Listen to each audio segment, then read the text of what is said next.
বাসা বাড়ি ওখানে মানে আর্মি বাসা, আর্মি চাকরি করে উনি। ওনার মায়ের দেখাশোনার কাজ দিল, কাজটা ভালোই পাইছিলাম। ওনার মার দেখাশোনা করতাম এবং বলছিল যে তুমি শুধু মায়ের দেখাশোনাই করবা। পরে আমার আস্তে আস্তে 1 মাস পরে আর কি ওনাদের বাড়ির কাজ পর্যন্ত করা শুরু করে দিল। ডিস্ট্রিক্ট দিনাজপুর। বয়স 33-34 হবে, সঠিক আমিও বলতে পারি না। সমস্যা নাই। কোথায় থাকছেন আপনি এখন? বর্তমানে আমি যাযাবর, আমার কোনো জায়গা নাই ভাই। আমি সবার আগে আপনাকে একটা সালাম দিতে চাই। আসসালামু আলাইকুম ভাইয়া। আপনার লিসেনারদের জন্য আসসালামু আলাইকুম। যাযাবর বলতে মানে আপনি আমাকে একটু বলেন, কালকে আপনি কোথায় ছিলেন? এর আগে সৌদিতে ছিলাম। কালকে কোথায় ছিলেন? গতকাল ছিলাম আমার মতোই যে ভেকটি খালা ছিল ওখানে, ওনার বাড়ি আছে এখানে আপনার এই কেরানীগঞ্জে। আচ্ছা, তো ওনার সাথে। তার মানে আপনি এই অনুষ্ঠান শেষে কোথায় গিয়ে থাকবেন সেটার কোনো নিশ্চয়তা নাই? না। আচ্ছা, ঠিক আছে। এবং রাত্রে যাওয়ার মতো ওখানে কোনো মানে রাত্রে ওনার কাছে যাওয়া যাবে না। আপনার তো একটা মেয়ে সাথে করে নিয়ে আসছেন, আমি দেখলাম যে মেয়ের বয়স কত? মেয়েটাকে দেখান, মেয়ে নিয়ে আমি বেশি অসহায় আছি। মেয়ের বয়স কত? মেয়ের বয়স 14 বছর, এই 3-4 মাস চলতেছে। ও 2004 সালের 1 তারিখ হয়েছে, জানুয়ারির। চলেন আমরা পুরো গল্পটা একটু শুনি আপনার মুখ থেকে, তারপরে বুঝতে পারবো যে আসলে ঘটনাগুলো কি ঘটেছে। ছোটবেলা থেকে যেখান থেকে বলতে ইচ্ছে করে আপনার। জি ভাইয়া, আমি ছোটবেলা থেকে জাস্ট আমার বুদ্ধি যেখান থেকে হয়েছে, আমি যতটুকু স্মরণ আছে আমার, আমি মোটামুটি ভালো ফ্যামিলির মেয়ে। আমার আব্বা যুদ্ধের আগে নাকি ইন্টার পাস করছেন, কিন্তু লেখাপড়া থাকলে কি হবে, ওনার জ্ঞান সঠিক ছিল না বা আজও নেই। আর আমার বিয়ের পর নাকি বাচ্চা হইতো না, তার সন্তান ছিল না বলে গ্রামের মানুষ ধরেন যারা দোকানপাট করতো বা ব্যবসা বাণিজ্যের কাজে যাইতো, তার ওয়াইফরা আসে আমার আম্মারে বলতো যে তুই এখন বাহিরে বের হোস না, তোরে দেখলে হয়তো সাত নষ্ট হবে, এরকম একটা গ্রামের ভাষায় বলতো। আমার আম্মা অনেক কান্দাকাটি করতো। এরপরে আমার বড় আপা হয়, আমার আম্মার বিয়ের 9 বছর নাকি 11 বছর পরে আমার বড় আপা হয়েছিল। তারপরে আমি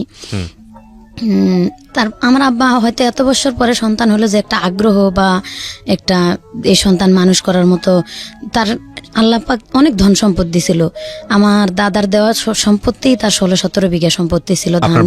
আমার বাবার। তার মানে ঘরে বসে মোটামুটি ঘরে বসে খেতেন বলতে ঘরে থাকতেনই না উনি, ঠিক মতো ঘরেই থাকতেন না, বাহিরে বাহিরে ঘোরাফেরা করতেন এবং কোথায় কোথায় ঋণ দেনা করে আসে জমি বিক্রি করে সেই ঋণগুলা পরিশোধ করতেন। মানে এটার জন্য হয়তো আমার আম্মার মেজাজ সব সময় খিটখিটে থাকতো।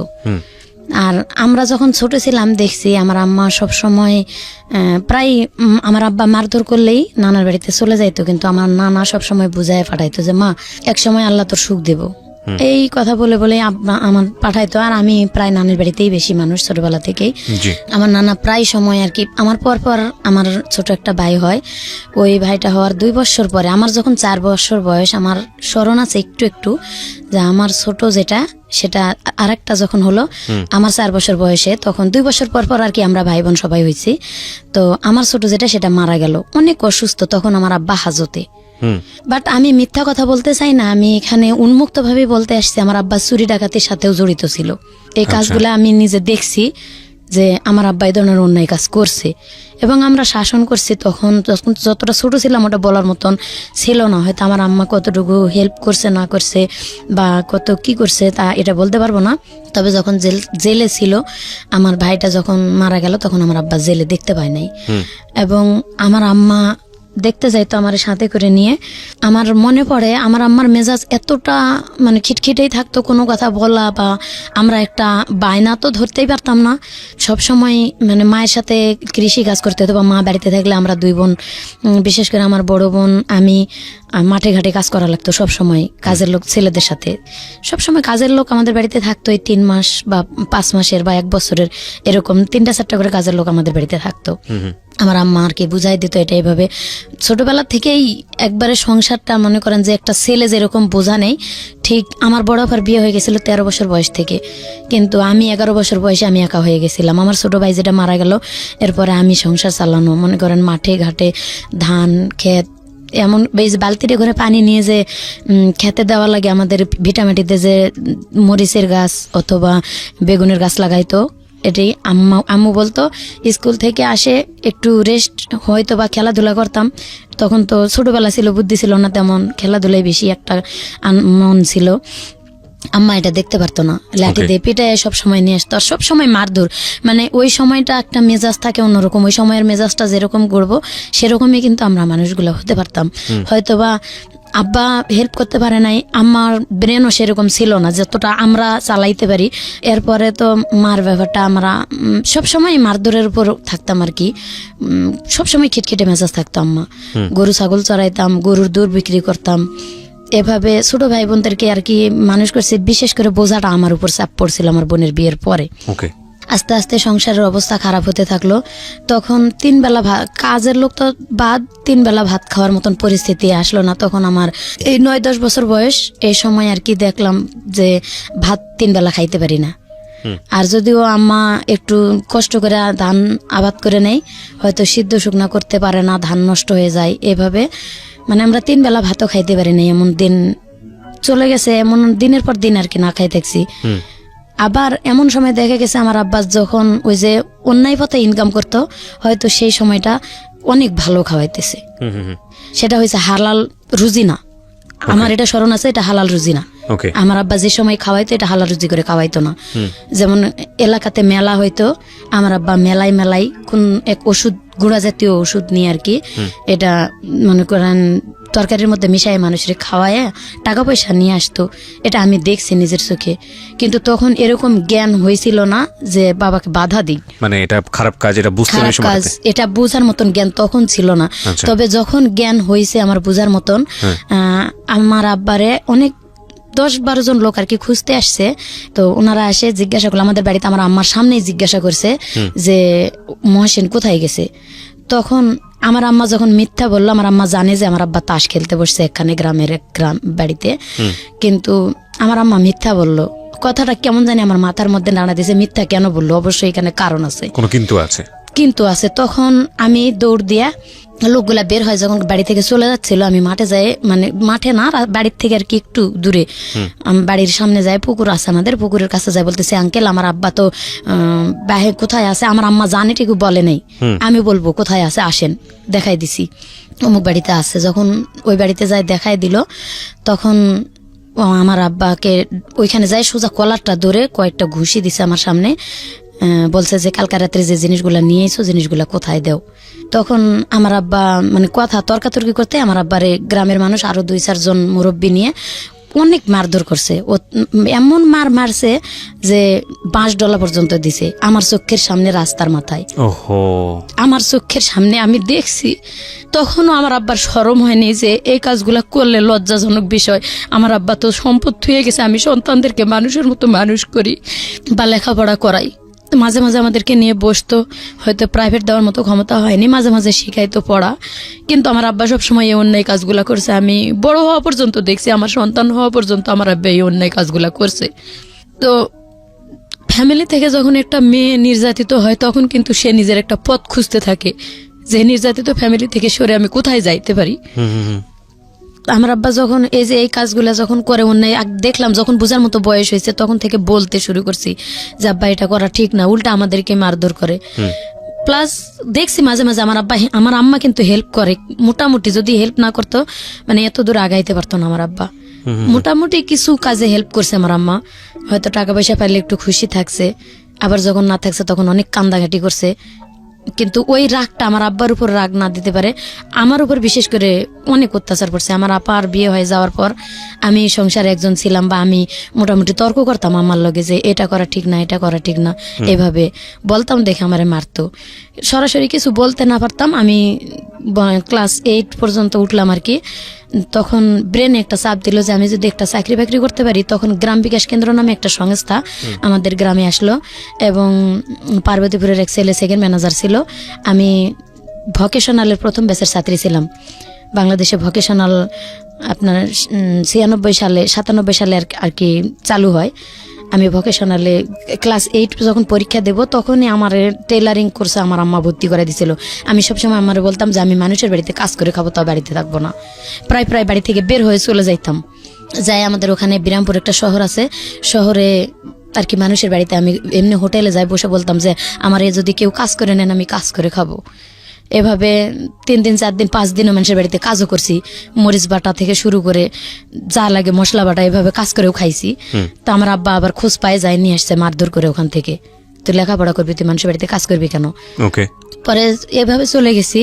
যাওয়ার পরে ক্লাস 8 পাশ করেই যখন ক্লাস 8-এ পড়াকালীনই ওই গ্রাম বিকাশের সংস্থার খবর পাইলাম যে আমি স্কুল বাদ দিয়ে এটা ভোকেশনালে, ওখানে টেলারিং শুধু কাজ চলতো আগের বেসে।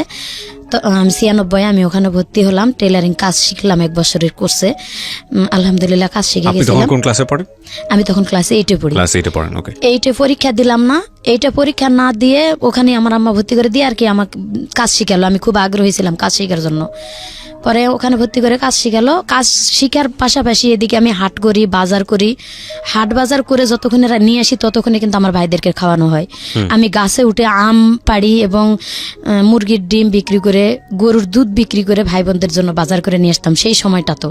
এবং আমার নানার বাড়িতে যাইতাম, নানার বাড়ি থেকে মাথায় করে চাল ডাল 1 মণ অথবা 25 কেজি ওজনের জিনিস আমি মাথাত করে নিয়ে আসতাম। আনতে আনতে রাস্তার মাথায় বা গ্রামের যে কোনো একটা আইল পার হতে পারতাম না, ফালাই দিয়ে বোঝা নিয়ে বসে থাকতাম। আবার কতক্ষণে কেউ আসলে বলতাম আমার একটু এটা উঠাই দেন।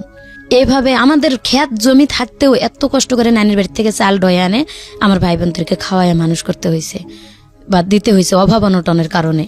তারপরেও কাজ শিখলাম। কাজ শেখার পরে ওখানেই আবার আমার স্যারেরা বললো যে তোর মাথার ব্রেন অনেক ভালো, তো এবার নতুন একটা কোর্স আসতেছে, এটা হচ্ছে ভোকেশনালে লেখাপড়া করলে ভালো চাকরি হবে এবং এখানে ইন্টার পাস মেয়েরাও আসে ভর্তি হয়।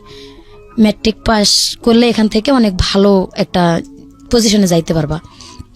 আমার আম্মাকে যাই বললাম যে আম্মা, স্যারেরা তো এরকম করে বলছে যে এখানে ভোকেশনালে ভর্তি হলে নাকি সার্টিফিকেটের অনেক মূল্য। তো আম্মু বলতেছে যে ঠিক আছে, তুমি তো এটা পরীক্ষা দিলা না। আমি আবার স্যারদের কাছে গেলাম এটা সার্টিফিকেট নিতে, আমার সার্টিফিকেট দিল না, যার কারণে আমার আপার নামে সার্টিফিকেট উঠাই দিল, মাজেদা নামে। ওই আমার আপার নামে সার্টিফিকেট নিয়ে এসে আবার ভর্তি হলাম সেখানে। তো আমি স্যারদের সাথে পরামর্শ করলাম যে এটা যে আমার আপার নামে সমস্যা হবে না, বলছে না কোনো সমস্যা হবে না, তুমি করো। তো ওখানে লেখাপড়া করতে থাকলাম। লেখাপড়া করতে করতে আমাদের গ্রামে একটা সংস্থা নিয়ে আসলাম, গ্রাম বিকাশ কেন্দ্র। ওই গ্রাম বিকাশ কেন্দ্রের যিনি সেকেন্ড অফিসার ছিল উনি আবার জীবন বিমাতে যায় চাকরি নিল। তা আমি গ্রামে একটা সমিতি বানালাম, 5 টাকা করে সবাই সঞ্চয় দিত 7 দিনে, এবং যারা 3 মাস সঞ্চয় চালাবে ঠিক মতো তাদেরকে একটা করে ঋণ দেওয়া হবে আর কি এনজিও থেকে, তাদের গ্রামের উন্নয়নের জন্য। তো এটা ভর্তি হয়ে অনেকে টাকা উঠাইলো আর আমি উঠাইলাম না। আমি মানে লেখাপড়া এদিকে চালাচ্ছি, 7 দিন পর পর সঞ্চয় আমার নামে একটা জমা দিচ্ছি। এভাবে দিতে দিতে উনি বললো কি যে তুমি মোটামুটি মাথার ব্রেন আছে, তুমি কি চাকরি করবা? আমি জীবন বিমাতে জয়েন করতেছি বিকাশ থেকে বের হয়ে। ওকে। তো আমি বললাম যে ঠিক আছে, চাকরি যদি করতে পারি আলহামদুলিল্লাহ, আমি চাকরি করতে চাই, কিছু একটা করতে চাই এই ফ্যামিলিটার থেকে বের হয়ে। তখন বলল কি যে তোমাকে ইন্টারভিউ দিতে যেতে হবে জীবন বীমা ভবন রংপুরে। তো আমি মানে আমার আম্মাকে না বলেই চলে গেছিলাম, বললে তো যাইতে দিবে না আমি জানি। মানে আমার ব্রেনে কাজ করতেছিল যে আমি একটা চাকরি হলে আসে সুসংবাদ দেবো যে আমার চাকরি হয়েছে। তো আমি ইন্টারভিউ দিতে চলে গেছিলাম এবং যার সাথে চলে গেছিলাম উনি হয়তো বা আমাকে লাইক করতো। আমার কাছে বলছিল যে ও লেখাপড়া যত করতে চাইছি আপনারা করান, আমি লেখাপড়া করাবো বা আমি হয়তো একসময় বিয়ে শাদী করবো। এটা আমাকে বলে নাই, আমার আম্মারে বলতেছিল হয়তো। তো আমারে বলছে তুমি যদি চাকরি করো আমি তোমার একটা চাকরি দেবো সেখানে, এবং ওখান থেকে তুমি রংপুর টেকনিক্যাল কলেজে লেখাপড়া করতে পারবা এখানে এসএসসি পরীক্ষা দেওয়ার পরে। তো আমি গেলাম ইন্টারভিউ দিতে, ওনার খালাতো বোনের বাসায় আমারে রাখে ইন্টারভিউ দেওয়ালো, পরীক্ষা দেওয়ালো। পরীক্ষা দিয়ে আমি ওখান থেকে মানে পাস হয়েছি, রেজাল্ট ভালো দিছে যে এখান থেকে তুমি চাকরি করতে পারবা, তোমার মাঠকর্মী হিসেবে তোমার চাকরি দেওয়া হবে। এমন মারছে আমার, অনেক মারছে আমার মা ওই সময়টাতে, এমন মারছে যে আমি উঠতে পারতেছি না বিছানা থেকে। এরকম আমার আব্বা এবং আম্মা দুজনে মিলেই মারছে যে তুই গেলি কেন, আমার আর স্কুল বন্ধ, লেখাপড়া বন্ধ, কিচ্ছু করতেই দিবে না। আমি এত অনুরোধ করে বলতেছি যে না মা, আমি চাকরি করব, আমি কিছু একটা করতে চাই, নিজের জন্য নিজের পায়ে দাঁড়াতে চাই। তখন কিন্তু সুযোগও ছিল অল্প লেখাপড়াতে, কিন্তু তারা করতে দেয়নি। ওখান থেকে আমি যখন 15 দিন বসে থাকলাম, স্কুল থেকে আমাদের স্কুলের দপ্তরিকে পাঠানো হলো যে কেন স্কুলে আসতেছে না ভালো ছাত্রী। আর ওখানে মাত্র 33 জন ছাত্রছাত্রী ছিলাম, 20 জন মেয়ে এবং 13 জন ছেলে, এটা বাছাই করা। ওখানে পরীক্ষা দিয়ে নিতে হয়েছে। পরে স্যারেরা যখন লোক পাঠালো তখন বললো যে হ্যাঁ লেখাপড়া করতে পারবে, এখানে শর্ত আছে, ও কোথাও যাইতে পারবে না, কিচ্ছু না। তখন স্যারেরা আমার বললো যে না, ও তো ভালো মেয়ে, অনেক ছোট্ট মেয়ে, আমার মতো ছোট কেউ ছিল না ওখানে, অনেক ইন্টার পাসের মেয়েরা ছিল এবং বিবাহিত মহিলারা ভর্তি হয়েছিল ওখানে ম্যাট্রিক পাস করার পর, আবার কিছু 8 পাস করার পর ভর্তি হয়েছিল। পরে সবাই স্যারেরা বললো না, ও অনেক ভালো মেয়ে, ও হয়তো বুঝতে পারে নাই এটা কেন গেছে, কিসের জন্য গেছে চাকরি নিতে, এটা আমরা শুনবো। পরে আবার রানিং হলো ক্লাস, আমি ক্লাস করা শুরু করে দিলাম। এখানে ক্লাস করতে করতে করতে করতে আবার মানে আমার ফ্যামিলি থেকে সবসময় চাপ আসতেছে, ফ্যামিলি থেকেই লেখাপড়া করা এবং বালতিতে করে বা কলসিতে করে পানি নিয়ে মরিচের খেতে দেওয়া, এভাবে লেখাপড়া করে খুলে উঠতে পারি না। আবার আমার আব্বা অনেক মারধর করে, আমার আম্মারে অনেক মারধর করে সব সময়, হয়তো ওই জমি বিক্রি করে টাকা নষ্ট করে, এগুলা নিয়ে আমার আব্বার সাথে আমার আম্মার সব সময়টা লেগেই আছে ফ্যামিলিতে। সব সময় যদি প্রত্যেকটা দিন খেট খেট খেট খেট অশান্তি, আমার আম্মারে সব সময় আব্বা মারতেছে, বা আমার আব্বা তাস খেলতে যাইতেছে, আমার আব্বা মানে কথাই শুনতেছে না, ফ্যামিলিতে কোনো কাজ কাম করতেছে না, এভাবে আমার সাথে লেগেই আছে। মন মেজাজ সবসময় ভালো থাকতো না ভাইয়া। তখন বলতাম যে যদি আল্লাহ নিজে একটা কোনো কিছু করতে পারতাম, তাও তো মানে এখান থেকে একটু সরে যাইতে পারতেছি না। নিজের বাপ যেহেতু কিছু বলতে যে কেন এরসব করতেছো, বা আম্মার সাথেও বলতে পারি না, আমার আম্মা অসুস্থ হয়ে থাকে দেখতে পারি, সারা রাত আম্মার সেবা করতে করতে কাটে যায়। সকালবেলা উঠে রান্না করে রাখে স্কুলে যাই, আর গরু ছাগল বাঁধে রেখে স্কুলে যাই, স্কুল থেকে আসে আবার সেই গরু ছাগল মাঠ থেকে এনে পানি খাওয়ায়। আবার আম্মা দেখা গেছে অসুস্থই আছে, আবার এই আকন্দের পাতা, এই পাতাটি নিয়ে আসে, পাতা বালু নিয়ে আসে গরম করে আবার আম্মার সেক দিতে হয়, মলম দিয়ে ডলা দিতে হয়, আবার মারের কারণে আবার মানে প্রায় নিত্যদিন এটি। গরু ছাগল নিয়ে এসে সেই গরু ছাগল বাঁধতে হয়, উঠাইতে হয়। আর তখন তো ছেলে মানুষের মন, একটু খেলাধুলার দিকে যাইতাম, খেলাধুলা করলে হয়তো গরু ছাগল কারো খেতে গেছে, ধরে খোয়াড়ে দিছে, আমার আব্বা যদি শুনছে যে খোয়াড়ে দিল, আমি ঘুমায় গেছি হয়তো বা ঘুমার ভান করে রয়েছি, খোয়াড়ে যদি গরু ছাগল দেয়, এ সময় কিন্তু নিজের মনটাই খারাপ থাকে যে গরুটা আমি চড়াইতে নিয়ে গেলাম বা ছাগলটা চড়াইতে নিয়ে গেলাম, খোয়াড়ে দিল, ঘুম আসে না। আমার আব্বা যতক্ষণ বাসায় না আসে আমি কিন্তু চুপ করে চোখ বুঝে শুয়ে থাকি। আমার আব্বা ঘুমের তালে আসে বাতা দিয়ে ইচ্ছা মতো বাড়ি শুরু করে দেয় যে গরু ছাগল ছাড়ে দে, কই গেছিলা, কেন নিয়ে গেল খোয়াড়ে। আব্বার পাও ধরে, আব্বা আর মায়েরও না, আব্বা এভাবে মার দিও না, আমরাই তো সব সময় দেখি সংসার, তুমি আর কতটা গুরুত্ব দেও। খুবই দুঃখজনক। এভাবে আরো বেশি মারধর করে। আমাদের ঘর ছিল না থাকার, একটা ঘর, বাবা মা থাকে বুঝে নিত। তখনও তো সেরকম বয়স হয়েছিল না, একটু বোঝার মতন বয়স হয়েছিল আর কি, ক্লাস 8 এর শেষের দিকে, তো 8, 9 এরকম টাইমটা একটু বোঝার মতো বয়স হয়েছিল আর কি। থাকার মতন জায়গা ছিল না, আমার আব্বা ঘর করতেও না, ছোটবেলা থেকেই এক ঘরেই থাকতাম। আবার আমার দাদি ছিল, দাদি কোনোদিন আমাদেরকে নিত না এক ঘরে, বলতো যে প্রসাব করব, যার কারণে আমার দাদি যখন মারা যায় আমরা তখন ছোটই ছিলাম, ওই পরের থেকে দাদি মারা যাওয়ার পরে ওই একটা ঘরই আমাদের ঘর যেটা ছিল, এটা অরিজিনাল ঘরটা পড়ে গেল। এমনও দিন আছে ভাত খেয়ে ঘরটা ঝাড় দিয়ে হয়তো ভাতের আটাটা একটু দেয়ালের দিকে ঠেলে দিয়ে থুয়ে দিত আম্মা, ওইখানে বিছনা করে ঘুমায় থাকতাম। মাথায় তেল তুল দিলে পিঁপড়া আসে, কান মাথা মানে পুরা মাথা একবারে পিঁপড়া যেমন ঘর বাঁধে এরকম ঘর বাঁধার মতো, ঘুমে তেলে উঠে সিলাসিলি করতাম, কান মাথা ডলাডলি করতাম। আব্বা উঠে একবারও দেখতো না, হয়তো আম্মা উঠতো মাঝে মাঝে, আর মাঝে মাঝে বলতো যে ঝাড়া দেও, মাথাটা ঝাড়া দেও, কিন্তু একবারে ঘর বাঁধার মতো পিঁপড়া, বড় বড় দাঁতলা লাল পিঁপড়া গুলা কানের মধ্যে কামড় দিয়ে। এরপর পরে এত কষ্ট করে থাকতে থাকতে আল্লাহর কি হুকুম, এরপরে 95 বন্যাতে আমার ঘরটা সব ভাঙে গেছিল। তখন আমি স্কুল থেকে আসে বালি প্লেটে করে পুকুর থেকে পানি উঠাতাম, এই কাদা উঠাতাম ডুব দিয়ে দিয়ে, উঠে এই কাদাটি 5 দিন 7 দিন শুকায় আবার ওই কাদা মাথায় করে ডয়ে নিয়ে এসে আম্মারে কইছি, আম্মা তুমি বাদ দাও, আমি মাটি উঠে দিয়ে এভাবে ঘর করবো, আমরা ঘর না হলে থাকতে পারবো না। তালপাতার বেড়া করে থাকে, পরে ওই ঘর দিয়ে আমরা নিজেরাই ঘর তৈরি করলাম, আম্মা আর আমি।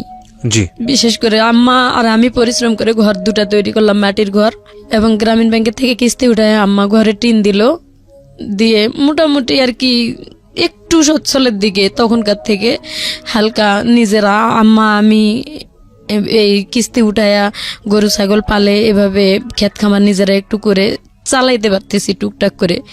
ঠিক এরকম অবস্থায় আমার স্মরণ আছে যে আমি যখন ক্লাস 9-এর প্রথম দিকে, তখন মানে গ্রামের টিভি ছিল, সাদা কালো টিভি। আমার এক মামার বাড়িতে গ্রামে, হয়তো আর এক ভাইয়ের বাড়িতে। তো রাত্রে সবাই যাইতো, আমরাও মাঝে মাঝে লেখাপড়া শেষ করে আবার টিভিও দেখতে যাইতাম।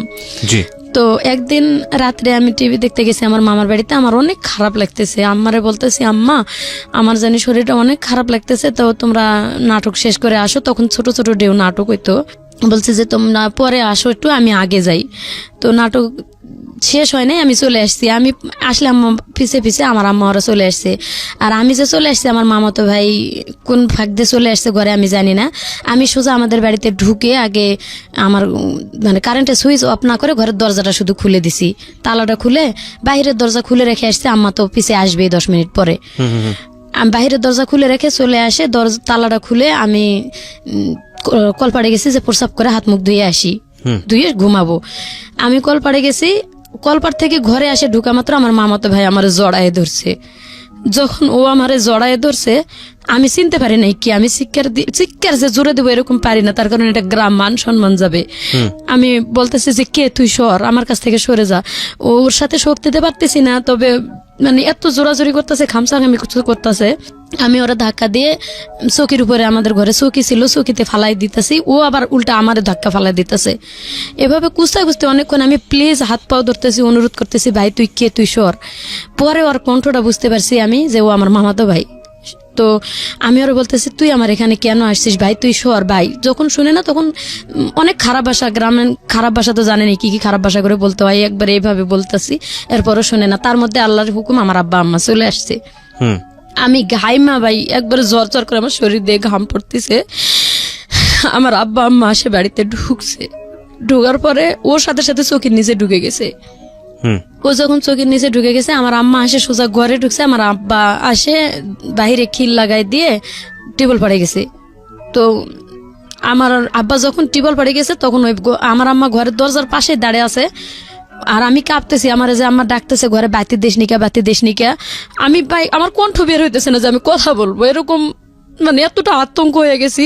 এবং ভয় তো এক আছে, আবার ওর সাথে অনেকক্ষণ ধরে যুদ্ধ করতেছি, প্রায় 15-20 মিনিটের বেশি। আমার আম্মা সুইচ যখনই সুইচটা দিছে, আর ওই দরজা একবারে মানে দরজা সোজা চৌকি নিচ দিয়ে এই মাথাতে ঢুকে এই মাথাতে বার হয়ে দৌড় দিছে। ও যখন বাহিরে দৌড় দিছে, আমার আব্বা প্রসাব করা বাদ দিয়ে মনে হয় কে কে করে দৌড়াতে দৌড়াতে ও চলেই গেছে। সোজা আসে আমার কয়েকটা ইচ্ছা মতো চড় গালে মুখে দিয়ে ওই অবস্থায় আমার আব্বা আম্মা দুইজনে আমার মারে সেন্সলেস বানায় ফেলাইছে। ও গড। আমি সেন্সলেস অবস্থায়, সেন্সলেস থেকে উঠার পরে আমার বারবার জিজ্ঞাসা করে যে ওই কেন আসছিল আর কি হয়েছে। তারা মনে করে যে আমার সাথে দুর্ঘটনা, আজও তারা বিশ্বাস করে না যে কিছু হয় নাই। আমি এত আল্লাহর কসম, আমার মায়ের কসম দিয়ে বলি যে আমার সাথে কোনো কিছু হয়নি মা, আমি কোনো কিছু করতে দেইনি। আর যদি হইতো এটা জোরপূর্বক কিছু হইতো। আমার আম্মা বিশ্বাস করে না, তুই মিথ্যা কথা বলে হয়তো ওর সাথে পরামর্শ করে তোরা আইছিস, সেটা এইভাবে যে আমরা ওখানে আইছি, তোরা পরামর্শ করে এখানে আইছিস। আল্লাহর কসম ভাইয়া, আমার সাথে ওর সাথে কোনোদিন এই ধরনের কথা বা ও কখন আমার এই কথাটা বলেও নাই। ও আমার থেকে বয়সে ছোট ছিল, আর ও এরকম কিছু করবে আমিও কখনো পরিকল্পনা করিনি। তারপরে কি হলো? আমার আম্মার এটা বিশ্বাস করা উচিত ছিল, কিন্তু বিশ্বাস করেনি। বলছে যে অ্যাক্সিডেন্ট একটা কিছু হয়েছে। তখন থেকে ওই ছেলের সাথেও আমি কথা বলি না। আমার সাথে সাথে আমার আম্মা বের হয় আমার মামির কাছে গেছে, যাই মামির সাথে কি বলে চলে আসছে জানি না। তারপরে তখন আমার দিকটা আরো অন্যদিকে চলে যাচ্ছে যে আমি কিভাবে এই ফ্যামিলি থেকে বের হতে যেতে পারবো। মানে সবসময় এমন এক খারাপ ভাষা ইউজ করতো আমার আম্মা, আরো বেশি। ওই সময়টা তো একটা ইয়ং মা সব থেকে ভালো বন্ধু হওয়া দরকার সন্তানের। সেই সময়টা মা সব থেকে ভালো বন্ধু হওয়ার দরকার, কিন্তু আমার মা ছোটবেলাতে যা করছে, কিন্তু ওই সময়টা এসে একটু অন্তত নর্মাল হওয়া প্রয়োজন ছিল। এমনিতে রাত্রের দিনে হাট বাজার করাইতো, লাকড়ি ঘড়ি কুড়াইতো, এই বয়সে যায় লাকড়ি কুড়ায়, কুষারের ক্ষেত থেকে, মানুষের কুষারের ক্ষেত থেকে খড়ি বোঝায় ওই সময়টা তো কুড়াই নিয়ে এসে দিছি। এরকম অবস্থায় কিন্তু গ্রামের ছেলেদের কাছে অনেক লাঞ্ছিত হইতে হয়। সেগুলো তো মায়ের কাছে বলার মতো সুযোগ ছিলই না, কখনো বলতে পারিনি যে অমুক ছেলে আমার এই কথাটা বলছে, অমুক ছেলের সাথে হয়তো অমুক ছেলে আমার সাথে জোর করে শরীরে হাত দিয়েছে, এটাও বলতে পারিনি। মা যদি সব থেকে ভালো বন্ধু হয়, মায়ের কাছে কিন্তু এই কথাগুলো বলা যায়। তারপরের থেকে আমি ওখান থেকে মনে করেন যে এতটা রং হয়ে গেলাম বাবা মার চোখে যে মনে হয় আমরা দুজনই কোনো বুদ্ধি করে এটা করছি। আমার আম্মারে খাইতে নিতে আমি যখন মানে মুডটা ভালো থাকতো ইয়ার কি ফাজলামো করতো হাসতো, আমি আম্মারে বলতাম যে আম্মা আসলে আমার সাথে কোনো কিছু হয়নি। ওই কথাটা বললে আমার আম্মা জানি কালো হয়ে যাইতো, তার মুখটা অন্ধকার করে ফেলতো। আমার আপা বড় আপা আমার জুতা দিয়ে পিটাইতো। মা এটা দেয় সেটা দেয় বা তাদেরকে এত সাপোর্ট করে, তখন নিজের মনটা যেন ভরে উঠতো শুনে জি। যে ওর বাবা দিনমজুরি কাজ করে এবং সুন্দর একটা বাড়ির উঠান, বলতেছে আমরা এত পর্দার ভিতরে থাকি যে আমাদের বাড়ির উঠানের বাইরে যেটা খোলা থাকে এই খোলাটা পর্যন্ত মাটির প্রাচীর দিয়ে ঘেরানো। আমার আব্বা নিজে পরিশ্রম করে এটা করছে। তো তখন নিজেকে মানে কেমন জানি অনেক ছোট মনে হইতো যে এত আমার দাদা এত সম্পদ রেখে গেছে এবং আমার আব্বাকে যতটুকু সাধ্য লেখাপড়াও করাইছে, আমার দাদা মারা যাওয়ার পরও লেখাপড়া করছে। তো তাতে লাভটা কি কি হলো?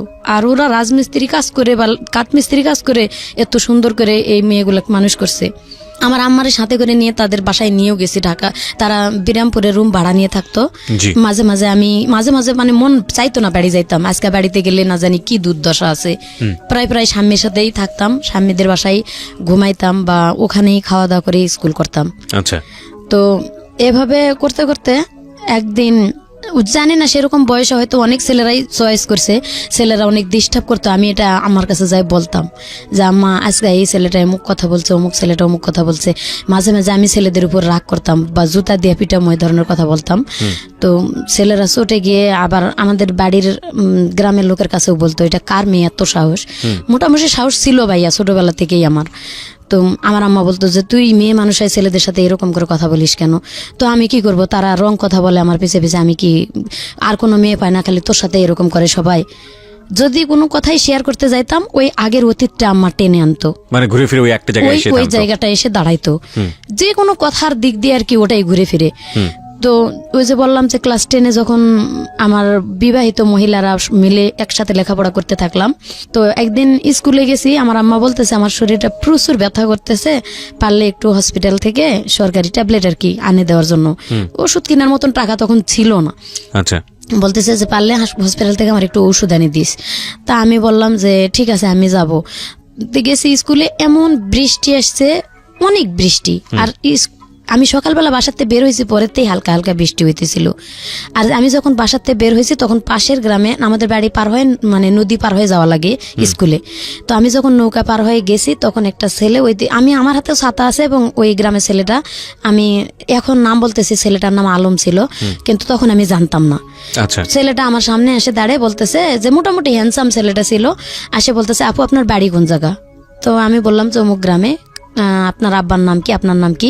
তা আমি একটু রাগ হলাম যে একটু এমনি বৃষ্টি পড়তেছে আর আপনি এত কিছু জিজ্ঞাসা করার দরকারটা কি? আপনার গ্রামে আমার খালার বাড়ি অমুক, আমার খালা লাগে, যাই জিগায়েন। এইভাবে বলে আমি তার সাথে আর কোনো কথা বলিনি। ছেলেটা আমার পিছে পিছে হাঁটতেছে, সামনে যাই রিক্সা পাইছি। তো রিক্সায় উঠছি, ছেলেটা বলতেছে আমি উঠবো, এক রিক্সায় গেলে সমস্যা কি? আমি কই না, আপনি রিক্সায় যাইতে পারবেন না। বলতে আমার আব্বার বন্ধু যে ক্লোজ সবসময় রানিং মেম্বারই করে, আমার আব্বা ওনার হয়ে কাজ করে, উনি আর কি মূর্খ মানুষ ছিল, তবে মেম্বার, ওনার কাজগুলো আমার আব্বা করে দিত। তো উনি যাই দেখতেছে ছেলেটা আমার সাথে কথা বলতেছে আর কি, রিক্সায় উঠবে এরকম কিছু কথা। তো আমি ওই ছেলেটারে ডাইরেক্ট বলে দিলাম যে না আপনি কেন রিক্সায় উঠবেন? তো চাচা আসছে, আমি বলছি চাচা আপনি উঠবেন নাকি, আসেন। আমার আব্বা যেহেতু বন্ধু আর সবসময় আমাদের বাড়িতে উঠা বসে, আমি ওনার মেয়ের মতো। বললাম চাচা আসেন, উঠেন, বসেন।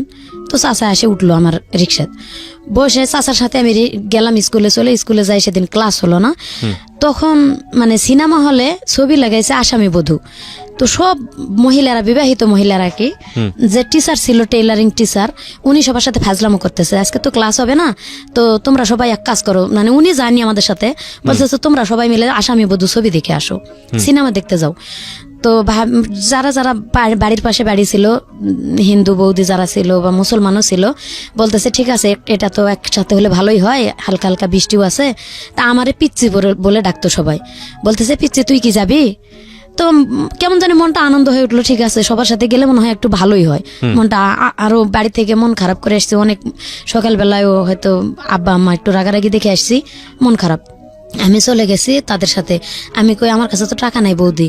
বৌদি বলতেছে যে আমি তোর দাদার কাছে বলে টাকা নিয়ে এসেছি, বাড়ির পাশে আর কি তার দোকান ছিল, এক পাইলট স্কুলের সামনে তার হাজবেন্ডের দোকান এবং তার বাড়ির সাথেই ওনার শাশুড়িকে বলে ওনার বাচ্চাকে রাখে, বললো যে আমার এখান থেকে সবাই যখন যাচ্ছে আমরা সবাই মিলে যাবো একসাথে।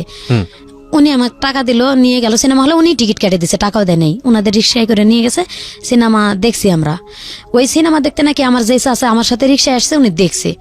তো উনি আমার আব্বাকে ডাকে বলছে কি যে তোর মেয়ে অমুক গ্রামের অমুক ছেলের সাথে সিনেমা দেখতে আসছে। আচ্ছা, এখানে মানে একবারে সব জিনিসগুলো পরে প্রমাণ করে দিছে, কিন্তু আমার আব্বা না শুনে না জানে সোজা বাড়িতে গেছে, যায় দেখে আমিও স্কুল থেকে যাই ভাত খাইতে বসছি। আমার আম্মা আমার জন্য বসে আসছিল, ভাত খাই নাই। আমিও, আম্মা বলতেছে স্কুল থেকে আসতে আজকে এত দেরি হলো কেন। রাইট। আমি কথাটা মুখ দিয়ে বলবো যে সিনেমা হলে গেছে, এই কথাটা বলার মতো সুযোগ পাইনি। আমার আব্বা বাড়িতে এসে ঢুকছে এবং উল্টা আমার আম্মা আবার প্রশ্ন করতেছে তোরে যে ওষুধ আনতে বলছিলাম তুই কি ওষুধ আনছিলি? তো আমার আব্বা একটা খারাপ ভাষা ইউজ করে ডাইরেক্ট মানে ফিড়া, যে ফিড়াতে আমরা বসে ভাত খাই, আমার আম্মা এক ফিড়াতে বসে, আমি এক ফিড়াতে বসছি, আর এক ফিড়া তুলে আমার ঠাস করে মাথার উপরে বাড়ি দিছে। তো মাথাটা আমি হালাইছি, পরে এখানে বাড়ি, এখনো দাগ আছে এখানে কাটার, মানে ফাটে গেছে জায়গাটা। আমি তো সেন্সলেস হয়েছি কিনা ওই মুহূর্তে বলতে পারি না, তারপরে কি হয়েছে তা বলতে পারি না। আমার আম্মা নাকি আমার উপরে পড়ছে, আমার আম্মারেও অনেক মারধর করছে। আশেপাশে বাড়ির মানুষ জমা হয়েছে, কেন মারধর করছে, ডাইরেক্ট এই খারাপ ভাষা ইউজ করছে আমার আব্বা, যে এরকম অমুক ছেলের সাথে সিনেমা দেখতে গেছে। এভাবে যদি বাবাই বলে তাহলে কি একটা মেয়ের বিয়ে দিতে গেলে কিন্তু অনেক কষ্ট হয়ে যায়। খুব স্বাভাবিক। বড়াম্মারা বলতেছে যে আমরা তো বাড়ির পাশে থাকি, আমরা তো দেখি না একটা, আমি আমার আম্মার এত সংসারে হেল্প করার পরও যদি বড়াম্মারা বলে যে মা আমাদের একটু রুটি বানায় দিয়ে যা, অথবা রান্না করে দিয়ে যা, তরকারি কাটে দিয়ে যা, ঘর লেপে দিয়ে যা, আমি কিন্তু তাও করি। এর জন্য সবাই আমারে ভালোবাসে যে ও বাড়ির কাম করে করে আমাদেরও কাজ করে দেয়। তাদের মেয়েরা আর কি এতটা কাজ করে না, তাদেরকে বলে দেখ ও নিজের বাড়ির কাজ করে লক্ষ্মী মেয়ের মতো, আমরা বললেও কোনোদিন না করে না। তো তারা আসে এই কথাগুলো বলে যে ওর তো কোনো সময় আমরা এরকম দেখি না, উশৃঙ্খল। তো ও এই ধরনের কাজ করছে, সেটা তুমি বাপ, তুমি গোপনে এসে বলতে পারতা আস্তে আস্তে যে এটা করা ঠিক না, তুমি এভাবে মারধর করলা কেন? এরপরে আমি লজ্জায় গলায় ফাঁস নিতে গেছি, ভোরবেলার দিকে জ্ঞান ফিরছে আর কি। আমি জ্ঞান ফিরে দেখি আমি শুয়ে আছি একা, আমি ওড়না পেছে আর কি গলায় ফাঁস নিতে গেছি। যে এভাবে ছোটবেলাতে তো অত্যাচারে মানুষ হইতেছি, আবার এখন উপযুক্ত হয়েছি, যদি ফ্যামিলিতে অত্যাচারিত হয় এভাবে কোন ভালো ঘরে বিয়ে হবে? আমাদের তো ভালো ঘরে বিয়ে হওয়ার কোনো সম্ভাবনাই নাই। যার কারণে আমি গলায় ফাঁস নিয়ে মরতে গেছি। আমার আব্বাই দেখছে, আবার কেমনে ঘুমিতেছে, এখন পাইছে আমি আর এক ঘরে থাকি, ঘরের মাঝখানতে দরজা, ওই দরজার মানে দরজা লাগানো ছিল না, দুইটা ঘর করছিলাম আম্মা আমি মিলে, কিন্তু দরজা ছিল না, টাকা পয়সা অভাবে বানাইতে পারি নাই। তো ওই পাশের ঘরে আমি ছিলাম, আমার আব্বা দেখে আবার দৌড় দিয়ে ঘরে যায়, উন্নাটা খসে আবারও মারছে আমার। তখন অনেক মারলো, মারার পর আবার স্কুল লেখাপড়া বন্ধ। তো যখন 7 দিন স্কুলে না গেছি, এদিকে তো মানে 3 দিন পরে ওই ছেলের নাকি আব্বা দেখা পাইছে, ওই ছেলের বাড়ি যে অমুক গ্রামে। আমাদের পাশের বাড়ির এক ছেলেই ওই ছেলের দেখা পায়, পরের দিনেই বলছে যে কিরে তুই নাকি মুর্শিদারে নিয়ে সিনেমা দেখতে গেছিস, তোর জন্য দেখ মেয়েটার মারে কি অবস্থা। কয় মুর্শিদাকে আমি তো চিনিও না। তখন ওইভাবে যখন বলছে আমি চিনি না, কয় তুই চিনিস না, অথচ তার এভাবে মারলো, তুই কি সিনেমা সত্যি সিনেমা দেখতে যাস নাই? কয় না আমি সিনেমা দেখতে যাই নাই। তো 3 দিনের দিন ছেলেটা নিজে আব্বার সাথে দেখা হয়, আব্বারে বলে বলতেছে যে চাচা আপনি বলে আমার জন্য আপনার মেয়ের তো দুর্নাম হবে, আমারও দুর্নাম হবে এলাকাত। আপনি কি যাচাই করছিলেন যে কোথায় গেছিল আপনার মেয়ে, কেন গেছিল, কার সাথে গেছিল? আমার আব্বা বলে কথা বলে না, বলতেছে যে কোনো ঘটনা না, আপনার মেয়ে নদী পার হয়, আমার আমি জিজ্ঞাসা করছি আপনার নাম কি, আপু নাম কি, বাবার নাম কি? তো আপনার মেয়ে আমার নামই বলেনি, আমি জানবো কেমন আপনার মেয়ের নাম মুর্শিদা। তখন আব্বা বাড়িতে এসে ভাত খাইতে বসে কাঁদতেছে আর কি, লজ্জায় নিজের মাথাটা উঁচু করে দেখাইতে পারতেছি না মেয়ের সামনে, আমি এভাবে মেয়েরে মারলাম। রাইট। এটা নিজের থেকে আর কি অনুতপ্ত হইলো আমার আব্বা। কিন্তু আমি লজ্জায় আমার আব্বার সামনে আসিও নাই। কয়েকদিন মনে হয় না খাইছিলাম, আমি বলতে পারি না কয়েকদিন না খাইছিলাম। না খাই থাকলেও কিন্তু মার কাছে হেল্প করছি, মার সাথে মানে মন ভার অবস্থায় চলতেছি, হেল্প করতেছি। আমার মামা ডাক্তার ছিল, পিছনে ব্যান্ডেজ একটু করে দিছিল, মানে রক্ত বেরিয়েছিল।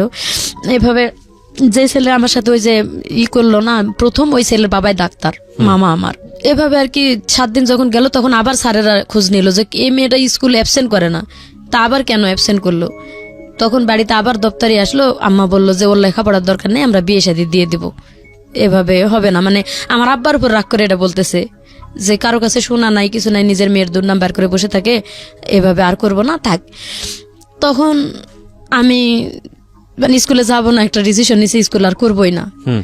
এভাবে 2-4 দিন পর পর স্কুল বন্ধ করে দেয়, ইচ্ছা মতো কয় যাও, ওটা হবো না, এভাবে লেখাপড়া আমি করবো না। তো স্কুল থেকে স্যারেরা বললো যে তুমি ম্যাট্রিক পরীক্ষাটা পর্যন্ত অন্তত পড়ো, তোমার ভালো হবে। তো আব্বারেও বুঝাইলো অনেক, আম্মারেও বুঝাইলো। আমি আমার আব্বার সাথে তখন রাগ করে প্রায় অনেকদিন কথা বলিনি। স্কুলে যাওয়া শুরু করলাম, আবার স্কুলে যাইতেছি, ক্লাস 9-এ পরীক্ষা দিলাম, মানে এসএসসি পরীক্ষার মতোই গার্ড দিয়ে আমাদের পরীক্ষা হলো 9-এ। আবার 10-এ উঠলাম। 9-এ আমার 12টা সাবজেক্ট নিয়ে লেটার নিয়ে পাশ করলাম মোটামুটি, মানে ভালো পজিশনে। স্যারেরা বললো যে ও অনেক কিছু করতে পারবে, যেহেতু এখনো বয়স অনেক কম আছে। আপনি, আমার আব্বারে ডাকে মিটিং করলো যে আপনি ওরে একটু হেল্প করেন, দেখবেন মেয়েটা অনেক উপরে উঠতে পারবে, অনেক কিছু করতে পারবে। এ কথা বলে তখন আমি 7200 টাকা ওখান থেকে একটা ইয়ে পেলাম আর কি, টাকা স্কুল থেকে ওটা দিত 260 টাকা করে মনে হয় বেতন হিসেবে, সেটা একবারে দিল। দিয়ে আমার আব্বা ডাকেই দিছে, দিয়ে হাতে দিয়ে বলছে যে এটা দিয়ে মাত্র 2500 টাকা লাগবে একটা সেলাই মেশিন কিনে দিতে, আপনি 2500 টাকা দিয়ে একটা সেলাই মেশিন মেয়েটারে কিনে দেন। তো আমার আব্বা সেলাই মেশিন কিনে দিল না, কিনে দেয়নি, কান্দাকাটি করছি অনেক, তারপরও দেয়নি। এরপরের থেকে বিয়ের প্রস্তাব খোঁজা শুরু করলো। মেন রহস্য হয়েছে বিয়ে দেওয়ার, আমার নানার বাড়ির সম্পদ পাবে আমার আব্বা। আচ্ছা, আমার যদি বিয়ে দিতে পারে তাহলে মামারা দিবে আর কি সম্পদটা, যেহেতু একটা মেয়ে উপযুক্ত হয়েছে, আমার আব্বা পরিশ্রম করে না। এই উসিলাই আর কি আমার বিয়ে ঠিক করা শুরু করলো। আজকে একখানে কালকে একখানে গরুর মতো দেখা শুরু করলো। আজকে এক জায়গার লোক আসে দেখে যায় 2000-2500 খরচ করে, আবার 3 দিন পরে আরেকখানের লোক আসে দেখে যায়, এভাবে খরচ করে, স্কুল করতে দেয়। মানে আপনাকে দেখতে আসতো লোকজনে দেখতে আসতো 2-4 দিন পর পর। আমার কাছে খুব খারাপ লাগতো ভাইয়া এটা, যে আমি লেখাপড়া করবো, আমি রানিং একটা ছাত্রী, আমি আর কিছুদিন পরে ম্যাট্রিক পরীক্ষা দেবো না। আমার আব্বা এমন ভাবে উঠে পড়ে লাগলো বিয়ে দিবেই, কেন এভাবে উঠে পড়ে লাগলো আমি নিজেও বুঝতে পারতেছি না। আমি বারবার আম্মার কাছে বলতেছি যে মা আমি বিয়ে করব না, অন্তত তুমি ঠিকটা আমার পাশ করাও তোমরা। আমার আম্মা বলতেছে আমার করার কিচ্ছু নাই, আমি কিচ্ছু বলতে পারবো না, তোর বাবার সাথে আমি কথা বলতে গেলেই মানে মার খাওয়া লাগে। তো যাই হোক, আমার বিয়ে ঠিক করলো, এক জায়গায় বিয়ে ঠিক হলো, সম্পূর্ণ লেনদেন সবকিছু ঠিক। বিয়ের 3 তারিখ ঠিক, সোমবারের দিন বিয়ে হবে। 1 সপ্তাহ আগের থেকে আত্মীয় স্বজন দাওয়াত দেওয়া শেষ। একেবারে মানে বুধবারে, সোমবারে বিয়ে হবে, বুধবারের দিন আসে কি যেন ঘটনা নিয়ে বিয়ে ভাঙাভাঙ্গি। মানে কোন আত্মীয় স্বজনে বলে দিছে যে ওই ছেলের বাপের কাছে যে আমার আব্বার চরিত্র ভালো না, মেন সমস্যা হয়েছে ওই জায়গায়। আবার আমার যে ওই যে মানে আগের সেই ঘটনাটা, এটাও বলে দিছে যে মেয়ে সলিড নেই, মেয়ে ওর মামাতো ভাইয়ের সাথে মানে এরকম কিছু হয়ে গেছে, তার বাপ মাই প্রমাণ বের করছে, অন্য কেউ না। এভাবে আর কি ওই বিয়েটাও ছেলের বাবা দিবে না। তো ওই ছেলেটা আর কি আমার সবসময় চিন্তা, আমি যে টেলার্সের কাজ করতাম সেইভাবে ওই তার টেলার্সের সুতার দোকান ছিল আর কি, সুতা ঘর, কেসি ঘর, মেশিন ঘর। তো ওখান থেকে সবসময় সুতা কিনতাম। এই অনুতাপে ছেলেটার সাথে চেনা পরিচিত ছিল। আমারে যখন দেখতে আসছে ঘটকের মাধ্যমে আসে, সুধা মানে টেবিল বসাইছে, টেবিলের মাঝখানে ওর বড় ভাই এবং আপন দুলা ভাই এবং ছেলেটা। যখন আমার মাথার ঘুমটাটা খুলে তখন ছেলেটা শুধু বলে উঠছে যে মোর্শেদা তুমি তো, আমি তো তোমাকে ভালো করেই চিনি। এইখানে আমার ফুপা আবার একটা পেঁচ বাজালো যে অবশ্যই ছেলের সাথে কোনো ঘটনা আছে মেয়েটার, নাহলে ছেলেটা এইভাবে বলবে কেন। তো ওই ছেলেটা ডাইরেক্ট মুখের উপর বলে দিল আমার সাথে ঘটনা থাক বা না থাক আমি ওরেই বিয়ে করব, আমি ওরে চিনি আগে থেকে, মেয়েটার আচার চরিত্র ব্যবহার ভালো। ছেলের বাড়ি আমাদের বাড়ির কাছে। নাম ছিল মুস্তফা। বলল আপনাকে বিয়ে করবে? হ্যাঁ, ছেলে বললো যে আমি ওকেই বিয়ে করব। এবং বিয়ে ওই যে ওখানে ঠিক হয়ে গেল সব, সোমবারের দিন বিয়ে হবে। ছেলের বাপ রাজি না। মাঝখানে ছেলে বলতেছে যে ছেলের নাকি 13 বিঘা সম্পত্তি ছেলে নিজে কিনছিল এবং দাদাই দিছিল কতখানি, এটি দিয়ে নিজস্ব ছিল।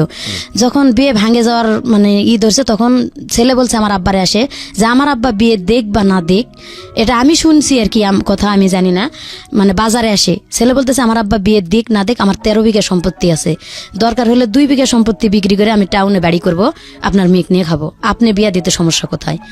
আচ্ছা, এটা মুস্তফা বলতেছে। আর আমার আব্বা বলতেছে যে তোমার আব্বা যেখানে রাজি না সেখানে আমি আমার মেয়ে বিয়ে দিব না। আবার কি নিয়ে বিয়েটার ভাঙলো, কানের জিনিস দিতে হবে। ছেলের বাবা বলতেছে 1 জোড়া সাগরিকা দিতে হবে। সব বিয়ে ঠিক হওয়ার পরে আব্বা বলতেছে যে আগে যা লেনদেন ভাঙ্গাচুরা হয়েছে আমি সেলাই মেশিন দেবো এবং যৌতুক কত কি জানি না, এসব নিয়ে কয়েছে আমি কানের জিনিস এভাবে দিব না। ছেলে করছে কি, রাত্রের বেলা আমার আব্বার কাছে 3000 টাকা, তখনকার দিনে কিন্তু 6000 টাকা ভরি ছিল স্বর্ণ। তো আমার আব্বার হাতে রাত্রের বেলা, অনেক রাত্রে যে ঘটকের বাসায় ঘুমে আসছিল আমার আব্বা, বিয়ে ভাঙ্গা ভাঙ্গির গন্ডগোলের পরও ছেলে 3000 টাকা নিয়ে এসে গোপনে আমার আব্বার হাতে দিয়ে বলতেছে যে আমি ওরে বিয়ে করব, আপনি এটা দিয়ে কালকে কানের জিনিস বানাই দিবেন, বলবেন আমি দিছি। আমার আব্বা বলছে এটা 2 দিন পরে প্রকাশ হলে আমার মেয়ের সাথে তুলনা দিবে তোমার আব্বা, এভাবে হবে না। এভাবে আর কি তাদের ভিতর কাটাকাটি হয়ে গেছে, বিয়ে আর ওখানে হলো না। সোমবারের দিন বিয়েটা ভেঙে গেল। বিশেষ করে আমার আব্বা গুরুত্ব দিলে কিন্তু বিয়েটা হইতো। জি। ওই ছেলে বলছে যে আমি করব, আমার আব্বা দিক বা না দিক, আমি আমার আত্মীয় স্বজন নিয়ে এসে বিয়ে করব এবং আমি 2 বিঘা জমি বিক্রি করে হলো বাড়ি করব টাউনে, আমার নিজস্ব জমি আছে। আমার আব্বা অতটা গুরুত্ব দিল না, ওখানে দিবেই না, শেষ দিবে না। সোমবারের দিন বিয়ে আর হলো না, মানে আত্মীয় স্বজন আমার নানি মামিরা আসছিল আমাদের বাড়িতে, এরা ফেরত গেল। আমার আব্বা লজ্জায় আর মানুষকে মুখ দেখাইতে পারতেছে না। তো এখানে আমার কোনো দোষ ছিল না ভাই, আমি কি করব, আমি তো কোনো কিছুই করি নাই। রাইট, বাবাই তো বিয়ে ভেঙে দিয়েছে। অথচ আমার আব্বাই বলতেছে তুই কলঙ্কিনী, তুই গলায় ফাঁস নিয়ে মরতে পারিস না। তো এই কথার জন্য আমি আর কিছু বলি না, শুধু বলি যে বিয়েটা ভেঙে গেছে, এতে আমি খুশি, হোক বা না হোক। আমি পরীক্ষা দিতে পারতেছি সামনে, নিজের পায়ে নিজে দাঁড়াইতে তখন পারবো। আপনি কিসে পড়েন? ইন্টারে? না, ইন্টার পড়ি না, আমি তখন 10-এ পড়ি। আচ্ছা, বলতেছি যে আমি ম্যাট্রিক পরীক্ষাটা তো দিতে পারবো সামনে, বিয়েটা হলো না। মানে আমার বাবা যেভাবে আমার মায়ের অত্যাচার করছে, একটা শিক্ষিত লোক হয়ে আমি মানে হাজবেন্ড হলে যে এরকম অত্যাচারই করে, এটাই আমার মাথায় সবসময় খেলতো।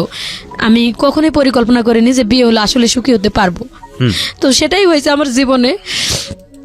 যাক, বললাম যে পরীক্ষা দিব। আমার আব্বা হঠাৎ করে ওই সোমবার দিনে কি করলো, একটা ছেলে নিয়ে আসলো। আমার বলতেছে কি মাথায় উন্নাটা দিয়ে অমুক বাড়ি থেকে যে একটা লেবু নিয়ে আসো। আমি লেবু নিতে চলে গেছি ওই বাড়িতে। লেবু গাছের নিচে ছেলেটা বসা, একটা ছেলে বসা। একটা ছেলে বসা। আমি একা একা আসতেছি, মাথায় উন্না। আমার আব্বা কোনোদিন বলেন, আমি তো সবসময় মাথায় কাপড় দিয়ে ঘুরতাম। তো বাড়িতে আমি মানে মাথার কাপড়টা ফেলে বাড়িতে আসি, ঘরের মধ্যে। আমার আব্বা বলতেছে মাথায় কাপড়টা দিয়ে অমুক বাড়িতে একটা লেবু নিয়ে আসো। এখানে কিন্তু আমার মাথায় একটা কেস করছে, মনে হয় কোন মাথায় কাপড় দিতে বললো কেন আব্বা। তো যাই হোক, মাথায় কাপড় দিয়ে গেছি লেবু আনতে, দরজায় যাই দেখি একটা ছেলে বসা। দেখে আমি আর লেবু নিতে না ঢুকে ওখান থেকে ঘুরে ফেরত আসছি।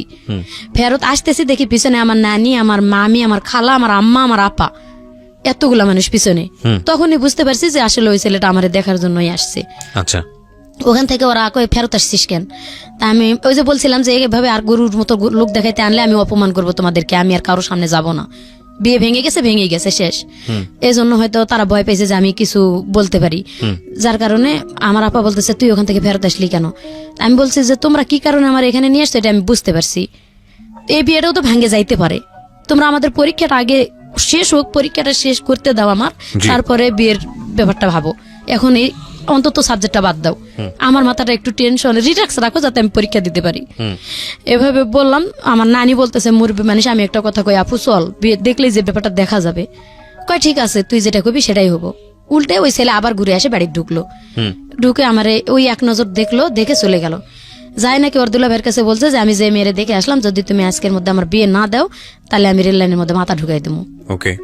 তো ওর দুলা ভাই সেই দিনে ওই কথা মতোই আমাকে দেখতে আসলো আর কি। দেখতে আসে বলতেছে যে তোমার কি কোনো জায়গায় পছন্দ আছে? আমাদের গ্রামেরই লোক, ওটা সম্পর্কে নাকি চাচা লাগতো, আমি আগে চিনতাম না, সেই দিন প্রথম দেখলাম। তো বলতেছে যে আমি ওনার ভাই, অমুকের ভাই লাগি, আমার বাড়ি এই গ্রামেই, আমি বিয়ে করে ওখানেই থাকি। মানে যে ছেলে তোমার দেখতে আসছিল তার বড় বোনকে আমি বিয়ে করছি এবং তার বাবা মা সবাই মারা গেছে, আমি ওনার গার্জিয়ান বর্তমানে। ওকে। তো দেখে চলে গেল। ছেলের দুলাভাই, ছেলের আপন বড় দুলাভাই বললো যে আমি সবকিছু আমি যা বলবো তাই, তো তুমি খালি নিজের থেকে বলো যে তুমি অন্য কোনো মেয়ে পছন্দ, কোনো ছেলে পছন্দ করো নাকি? আমি বলছি না, আমি কোনোদিন এরকম পছন্দ করার মতন মানে সময় আমার আসেনি, সুযোগ আসে নাই, কারোর সাথে এরকম কিছু করি নাই। আমার আব্বা আম্মা যেখানে বিয়ে দিবে আমি সেখানেই রাজি আছি। এই কথাতে পরের দিনে বিয়ে আর কি, সোমবারের দিন ছেলে দেখে গেল, মঙ্গলবারের দিন ওর ভগ্নিপতি আসে দেখে গেল, বুধবারের দিন বিয়ে হয়ে গেল। আপনি পরীক্ষা দেওয়ার আগে বিয়ে হয়ে গেল? হ্যাঁ ভাইয়া, পরীক্ষা দেওয়ার আগে বিয়ে হয়ে গেল। বিয়ে ওখানে আমি গেছি, যাওয়ার পরে বলতেছে যে যারা দেখতে আসছে আর কি, রাত্রে অনেক বৃষ্টি, যেদিন আমার বিয়ে হয়েছে সেদিন অনেক ঝড় বৃষ্টি ছিল, এত ঝড় বৃষ্টি যে একটা মুহূর্তের জন্য সারাদিন বৃষ্টি থামে নাই। ওই অবস্থায় ওনারা টেম্পু নিয়ে চলে আসছিল, আসে বিয়ে করে নিয়ে গেল আমারে। তো সেদিন রাত্রে যায়, সারা রাত ঘুমাই নাই, পরীক্ষার চিন্তাই আমার ভালো লাগে নাই। পরের দিন সকালবেলা নাস্তা করার পর আর কি, ওই বৃষ্টির মধ্যে আশেপাশে দু এক বাড়ির মহিলা দেখতে আসছে আমারে, নতুন বউ। আর বিয়ের মধ্যে ফুফু শাশুড়ি ছিল, আমার ভাসুর যে আপন সে কিন্তু বিয়েতে গেছিল না। তো এখানে আমার আব্বা বলছিল যে আপন যে বড় ভাই একটা আছে সে আসলো না কেন, অবশ্যই রহস্য আছে। তা আসলে রহস্য ছিল দেখেই আসেনি। পরের দিন মানুষ দেখতে আসে আমারে বলতেছে যে আগের বউটাই তো ভালো ছিল। যখন এই কথাটা, মানে আমি তো একটা লেখাপড়া করা মেয়ে, আমার মাথায় একটা কেস করলো যে অবশ্যই এই লোকের আর বিয়ে হয়েছিল। তা আমি আবার, আমার ননাসের মেয়ে ছিল রেশমা, মানে আমার বিয়ে হয়ে যায় থেকে রাত্রের থেকে মোটামুটি ভালো আমার সাথে আসে, সাথে মিশতেছে। আমার বিয়ের 1 মাস আগে তার বিয়ে হয়ে গেছিল। তো ডাকলাম, রেশমা শোনো, বলতেছে কি মামি? আমি বললাম যে মা, আমারে যে কথাটা জিজ্ঞাসা করলো, তো মানে তোমারে যে বললো যে আগের বউটাই ভালো ছিল, এই কথাটা রহস্য তুমি আমারে বলো তো মা। কয় এটা জানে তোমার কি লাভ? আর যে মানুষগুলো বললো যে আগের বউ ভালো ছিল, কয় খালি ভালো দেখতে চেহারা ভালো হলেই হবে, মেয়ে কোরআন পড়া, কয়দিন পরে ম্যাট্রিক পরীক্ষা দেবে, ম্যাট্রিক পর্যন্ত লেখাপড়া আছে, এই কথাটা আর কি আমি শুনলাম। আমি আর আমার হাজবেন্ডের সাথে কথা বলিওনি, মানে 15 দিন যাবত বলিনি, তখন থেকে কথা বললামই না। আমি মানে 3 দিনের দিন আমার আব্বা এসে নিয়ে গেল, আসে কথা বললেন না কেন? ওই কথাটা আমার মাথায় কেস করলো যে আগে বিয়ে হয়েছিল। ও আচ্ছা আচ্ছা, ওকে। মানে মানুষে বললো যে সকালবেলা, আগে রাত্রে তো কথা বলার মতন সুযোগ হয়নি, বিয়ে করে নিয়ে এসে ওই আমার ননাসের বাড়িতে উঠাইলো, যার যার ঘরে সবাই যাই ঘুমাইলো। আমি আমার নানিরে একটা ঘর দিল, নিয়ে ঘুমাইলাম। আমার ননাস এক পাশে খাটে ঘুমাইলো, আমরা এক পাশে চকিতে ঘুমাইলাম। রাত পোয়ালে আর কি মানুষ দেখতে আসলো, ওই আসে ওই কথাটাই বলছে। আমার হাজবেন্ড ঘুমের থেকে উঠার আগেই আর কি এটা বললো। তখনই আমার মাথায় একটা কেমন জানি কেস করলো, আমি আমার হাজবেন্ডের সাথে কথা বললামই না।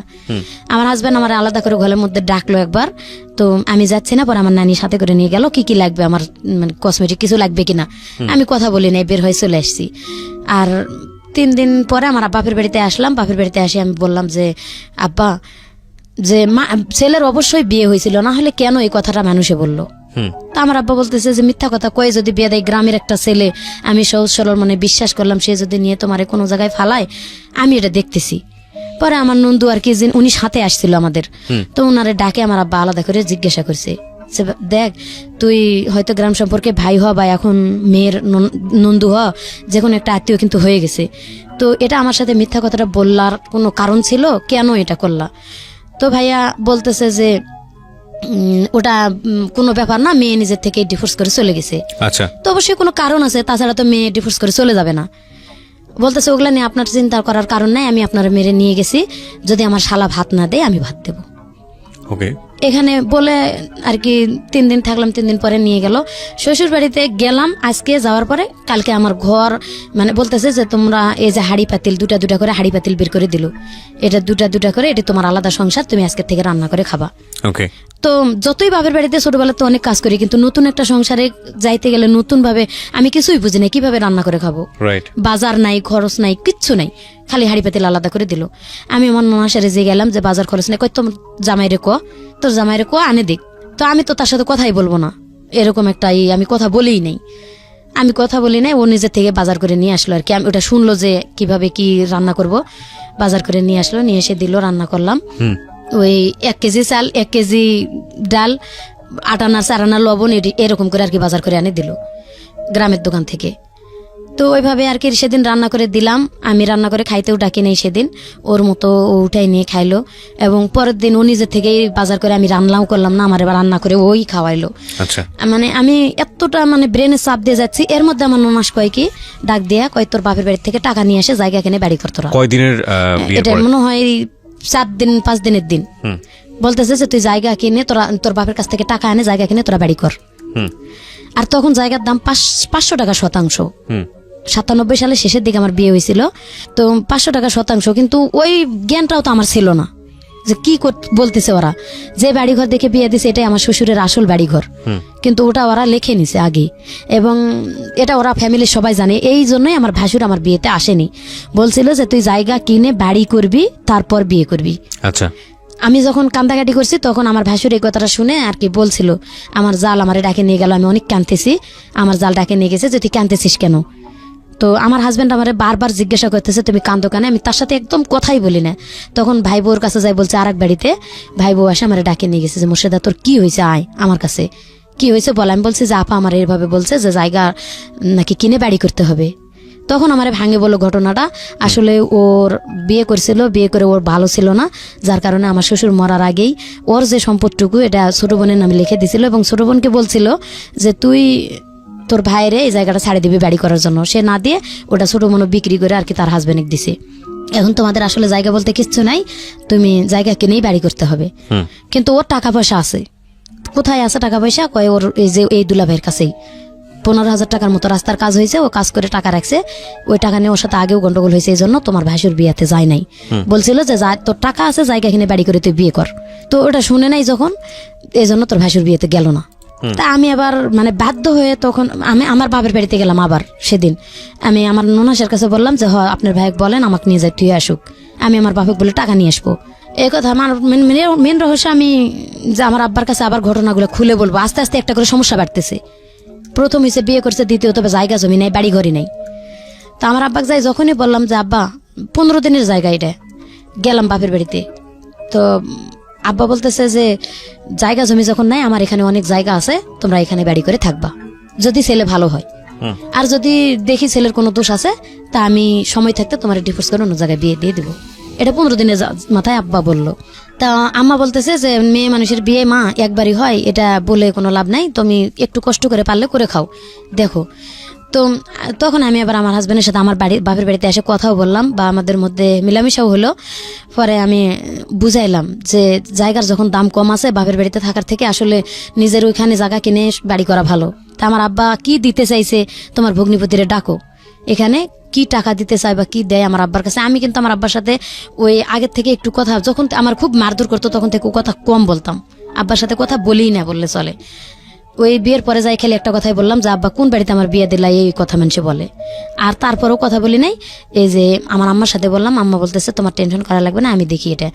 পরে আব্বা আমার আম্মার কাছে বলে দিয়েছে যে আমার জায়গা জমি আছে, ওরা এখানে বাড়ি নিজেরা পরিশ্রম করে ওদের টাকা দিয়ে বাড়ি করুক, আমি জায়গা ছাড়ে দেবো। এই যে আমার জামাইয়ের শুরু হলো এখান থেকে, মানে বাদাম মাপনা। বিয়ের পরের থেকেই কোনো কাজ কাম করে না। তো আমার আম্মা আজকে আমার দুলা ভাইয়ের সাথে পাঠাই 40 টাকা হাজিরা, দিন হাজিরা কাজ করতো।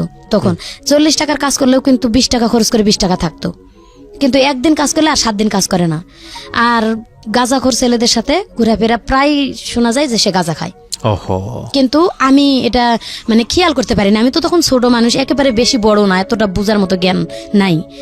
তো আমি বলি, মানুষে আসে আমার বলে আপু, বুবু, গ্রামের ভাষা বলে তো বুবু, বুবু দুলা ভাইয়ের অমুক জায়গায় দেখে আসছে গাঁজা টানতে।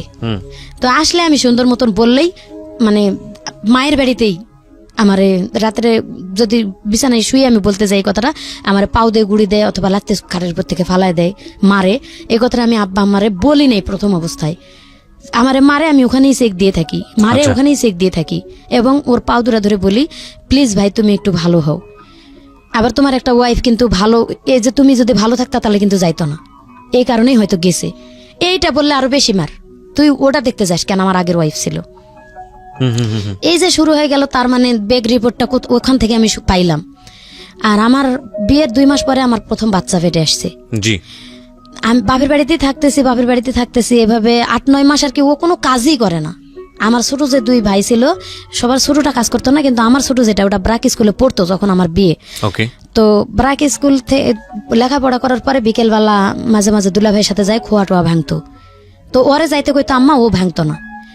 আম্মা আলাদা করে দিল যে তোমরা তোমাদের মতন বাজার খরচ যা করে খাইতে পারো তোমরা খাও। ও তো কাজই করে না, আমারে খাওয়াবে কোথার থেকে। এইভাবে দুলাভাই টানে টানে নিয়ে যায়, একদিন কাজ করলে আর 4 দিন করে না, একদিন করলে আর 4 দিন করে না। মানে এমন একটা সিচুয়েশনে আসলো, আমার আব্বা আমার পেটের বাচ্চা নষ্ট করে আমার ডিভোর্স করাবে। আপনার বাবা করছে এটা? আমার বাবা এটা করতে যাচ্ছে, আমার হসপিটাল নিয়ে যাবে। রাত্রে আমার হাজবেন্ড বুঝতে পারছে যে কালকে আমার হসপিটাল নিয়ে যাবে। আমি শুকায়ে মেরা হয়ে গেছি একবারে, খাইতে পারি না, একে তো আর প্রথম বাচ্চা পেটে আসছে, আমি বুঝি না কোনো কিছুই। বমি আসে এবং যেটুকু খাই ওটুকু বমি হয়ে যায়, ভালো মন্দ কোনো খাবার নাই। আর আম্মার ভাত আমি রাগ করে খাই না। আমার আম্মা আমার জামাইরে মানে অনেক খারাপ ভাষা করে বকাবকি করে, যে কুইরা খাটে না, বাদাইম্মা, এটা সেটা অনেক কিছু খারাপ করে বকে। আমার এটা শুনতে খারাপ লাগে। বিয়ে তো তোমরাই দিছো, কেন আগে দেখলা না? আর আমার ভাত রেখে থুয়ে যায় পাতিলে আম্মা, যে এই ভাতটুকু উঠাই নিয়ে তুই খাই থাকবি, ওরে ভাত দিবি না। ও ভাতটুকু পাতিল থেকে উঠায় মা খায়, আমার কয় কে আয় তোরে হাত দিয়ে তুলে খাওয়াই দেয়, আমিও খাই। আমি কইতাম তুই বেলজ্জা থেকে এই ভাতটি এভাবে খাইতেছস, তোর সামনে কয়ে গেল যে তোরে ভাত দিতাম না, আমারে খাইতে কয়ে গেল, তুই কোন হিসাবে ওই ভাতটা উঠাইছিস খাইতে? আমি খামো না, তুই কামাই করে না খাওয়াইলে। আমার মায়ের ভাত আমি খামো না, তুই খাস কে? কয় যতক্ষণ আছে ততক্ষণ খামো, যখন থাকবো না তখন খামো না। মানে এমন বেলজ্জা। তো এইভাবে চলতে চলতে আমার বাচ্চাটা হয়ে যায়। ওই গ্রামে খালা খালু আছে, এদের বাড়িতে আমি খালার বাড়িতে যাই, 2টা থালন বাসন মাঝে দিয়ে ওখান থেকে খাই আসে চুপ করে থাকি। মামির বাড়িতে 2 থাল বাসন মাঝে দিয়ে ওখান থেকে খাই আসে চুপ করে থাকি। মানে এত একটা পজিশনে আসলো যখন প্রায় 7 মাস বাচ্চা, তখন আর আব্বা শুনবেই না, আমার আব্বা নষ্টই করবে বাচ্চা, আর ও রাখাই যাবে না, ওর জীবনটা নষ্ট হয়ে যাবে। তো হাসপাতালে নিয়ে যাওয়ার জন্য বের হয়েছে, ও কান্দাকাটি শুরু করে দিয়েছে, আমি ভালো হয়ে যাব, ওরে হাসপাতালে নেন না। আগের বউ নাকি 9 মাসের বাচ্চা নষ্ট করেই, একবারে মানে দিন পুরা এটা 9 মাসের বাচ্চা নষ্ট করেই ওরে ডিভোর্স করছে। তো সেই হিসাবে ও জানে, এটা ওর অভিজ্ঞতা আছে, বলতেছে যে যাই হোক, তারপর? 7 মাসের বাচ্চাটা নষ্ট করে তোমারও মায়েরা হলাবে তোমার আব্বা আম্মা, তুমি একটা বুদ্ধি করো, আমরা এখান থেকে চলে যাই। আমি কই না, আমি এখান থেকে তুমি ভালো না হওয়া পর্যন্ত আমি চলে যাব না, আমি বাপের বাড়িতে থাকবো। আমি তো এখানে আর ওর বাড়িতে 2-1টা থাল বাসন ধুয়ে খাইতে পারতেছি। আমার আম্মাও কিন্তু বুঝতে পারে না জিনিসটা, আমি এখানে ওখানে মানুষের বাড়িতে কাজ করে খাইতেছি, বা মামিরা গ্রামবাসীরা আমার এমনি ডাকে খাওয়াই। এরকম করে আমি চুপ করে না খাই থাকার মতো ভান করি। এভাবে থাকতে থাকতে বাচ্চাটা হয়ে গেল। বাচ্চাটা হওয়ার পরে 5 দিন পর্যন্ত আমার আম্মার ঘরেই খাইলাম। 5 দিনের পরে ওরে বকাবকি শুরু করলো, ও চলে গেল। নতুন একটা সাইকেল কিনে দিল আম্মা, কিস্তি তুলে বললো একটা সাইকেল কিনে দিলাম, তুমি রাজমিস্ত্রি কাজ করো আমার বড় জামাইয়ের সাথে। যে বড় জামাই কাজ করে, ওদের সাথে কাজ করলে তুমি যে হাজিরাটা পাবা অন্তত 7 দিন পরে 40 টাকা কিস্তি চালাইতে পারবা, আর সংসারও চালাইতে পারবা, বাচ্চা হয়েছে যেহেতু। ও 1 সপ্তাহ মনে হয় ঠিক মতো চালালে, প্রথম 1টা কিস্তি নাকি 2টা কিস্তি ঠিক মতো দিছে আমার মনে নাই। তারপরে ও সাইকেলটা নিয়ে কাজ করার উচিলে বের হয়ে চলে গেছে। আচ্ছা, যায় আর আসে নাই বাড়িতে, আসে নাই। আমি তখন কিন্তু আতুর ঘরে, আমার আব্বাও তখন বাড়িতে নাই। আমার ইন্ডিয়ার থেকে এবং বাচ্চার জন্য একটা তোয়ালা, বাচ্চার জন্য 2টা গেঞ্জি প্যান্ট এভাবে নিয়ে ব্যাগ ভরে চাল ডাল মাছ তরকারি নিয়ে চলে আসছে। সাইকেল নাই। তো বাড়িতে এসে ঢুকে দেখে আম্মা বলতেছে সাইকেল কোথায়? কই সাইকেল আছে। ভাত রান্না করলাম, খাওয়াইলাম। হয়তো 12-13 দিন পর বাড়িতে আসছে। আমিও মানে আনন্দতে, যেহেতু বাজার করে নিয়ে আসছে, যাক ভালো হয়ে গেছে। ও রান্না বান্না করে খাওয়াইলাম। আমার মামি বলতেছে যে তুই যে রান্না করে খাওয়াইলি, দেখ তোর সাইকেল বিক্রি করা টাকা দিয়ে তোর বাজার করে নিয়ে এসে খাওয়াইছি। আমি বলতেছি যে না, সাইকেল বিক্রি করবে কে? ও তো বলছে সাইকেল আছে। তা আম্মা ভাত খাইতে দিয়ে বসে, আম্মা চালাক কত, ভাত খাইতে দিয়ে বলতেছে যে সাইকেল কোথায়? তখন বলতেছে সাইকেল নিয়ে আমি শাড়ির টিপ মারতে গেছিলাম ইন্ডিয়ার থেকে, তো ওখানে বিটিআরে ধরছে সাইকেলটা। আম্মা বলতেছে তুই এখন আমার বাড়ির থেকে বের হবি, তোরা ঝাড়ু দিয়ে পিটাইয়া বাড়ি থেকে বের করবো। তুই বিক্রি করছিস না বিটিআরে দিয়েছিস তা জানি না, এখন সারাটা বছর কিস্তি চালাবি কে? তুই তো বউরে ভাত দিতে পারিস না। তো মার সাথে ওর মোটামুটি তর্ক চলতেছে, তর্ক করে রাত্রে থাকলো। এমন এমন দিন গেছে আমার আম্মা, ধরেন ও তো আমারে মারে অত্যাচার করে, আমি মনে করেন ওর সাথে চাই না যে মিলামিশা করি বা ওর সাথে কথা বলি। আমি ওই বাচ্চা রেখে গলায় ফাঁস নেওয়ার জন্য মাঠের মাঝখানে একটা আম গাছ আছে, দড়ি নিয়ে যায়, অনেকক্ষণ দাঁড়িয়ে থাকি। আর আমার বাচ্চাটার কথা মনে পড়ে যে আমি, বাচ্চার বয়স কত তখন? প্রায় 25 দিন মতো। ওকে, যে আমি যদি এই বাচ্চাটা রেখে মারা যাই, আমার আব্বা আম্মা তো ওরে দেখতেই পারে না, ওর সন্তান তো দেখবেই না। যখন পেটে তখনই আমরা নিজেরাই মনে করেন ছোটবেলা থেকে ফ্যামিলিতে অত্যাচারিত, আমার সন্তান তারা কিভাবে মানুষ করবে? এবং বাপ তো ভালো না। আবার রশিটা নিয়ে ফেরত চলে আসি বাড়িতে। আসে আমার সন্তানদের বুকে নিয়ে আমি মানুষের বাড়িতে কাজ করেই কামাই সন্তান নিয়ে, তাও যাক নিজের জীবনটা শেষ করলাম না। পরে ভাইয়া ওখান থেকে আবার বুঝাতে শুরু করলাম যে ভাই দেখ, একটা সন্তান হয়েছে, বাচ্চাটার মুখের দিক তাকায় তুই ভালো হ। আবার কিছুদিন মাঠে কৃষি কাজ হলো, কিছুদিন কাজ করলো কৃষি কাজ, মানে 15 দিন যদি, মানে 1 সপ্তাহ কাজ করলে আর 15 দিন বসে থাকি, 1 সপ্তাহ কাজ করলে তারপরও চলতো যে 1 সপ্তাহ তো কাজ করতেছে। এভাবে করে নেশা করতো, কাজের কথা করলে মারধর করতো। এভাবে আমি একটা মানে কিস্তি থেকে আমি টাকা উঠাইলাম, উঠাই ভ্যান কিনে দিলাম একটা, যে এই ভ্যানটা চালাও, অন্তত একবেলা চালাইলে আর একবেলা বসে থাকলেও দিন চলবে। তো ভ্যান প্রায় মাস 3 মতো চালালো, মোটামুটি ভালো চললো ওই সময়টা, ওই 3টা মাস মোটামুটি আর কি চলে। এভাবে কিস্তি চালাইতে থাকলো। 3 মাস পরে ভ্যান থেকে বলতেছে এখন ভ্যানে ইনকাম কম, আমি ওই যে কাঠ ফাড়ে যে মেলে, আমি কাঠ ফাড়া কাজ করতে যাব, আর হচ্ছে ভ্যানটা ঘরে তালা মারে দিয়ে যাই। ঘরে তালা মারে থেকে ও কাঠ ফাড়া কাজে 1 সপ্তাহের মতন কাজ করলো। আমার আব্বা কি করছে, ওই ভ্যানের চাবিটা আমার কাছ থেকে কয়েছে, ভ্যানের চাবিটা দেও তো। কি করতে কয় কুশারের, আমার আব্বা কুশার আবাদ করতো, বলছে কুশারের পাতাগুলো আনা লাগবে ভ্যানে করে খেতেতে। আমি চাবি বের করে দিয়ে খালার বাড়িতে যাই বসে আছি। আম্মা যাই বলতেছে তোর আব্বা যে ভ্যান বিক্রি করতে নিয়ে গেছে তুই জানিস? আমি বলছি আমারে তো বলছে কুশারের পাতা আনবে, ভ্যান যে বিক্রি করতে যাবে এটা তো আমারে বলে নাই। আর জামাই যেরকম শ্বশুর সেরকম, ওই আসলেই তো লাগবে এখন ঝগড়াটা। মোটামুটি আম্মার সাথে আমার ভালো ওই জায়গায় তর্ক, যে সময় নিয়ে যাই তুমি আমারে বললা না কে? আম্মা আবার বলতেছে যে তুমি চাবি দিছো কে? এভাবে তর্ক করে থাকলাম। রাত্রে আমার জামাই আসলো, আব্বাও ভ্যান বিক্রি করে চলে আসলো।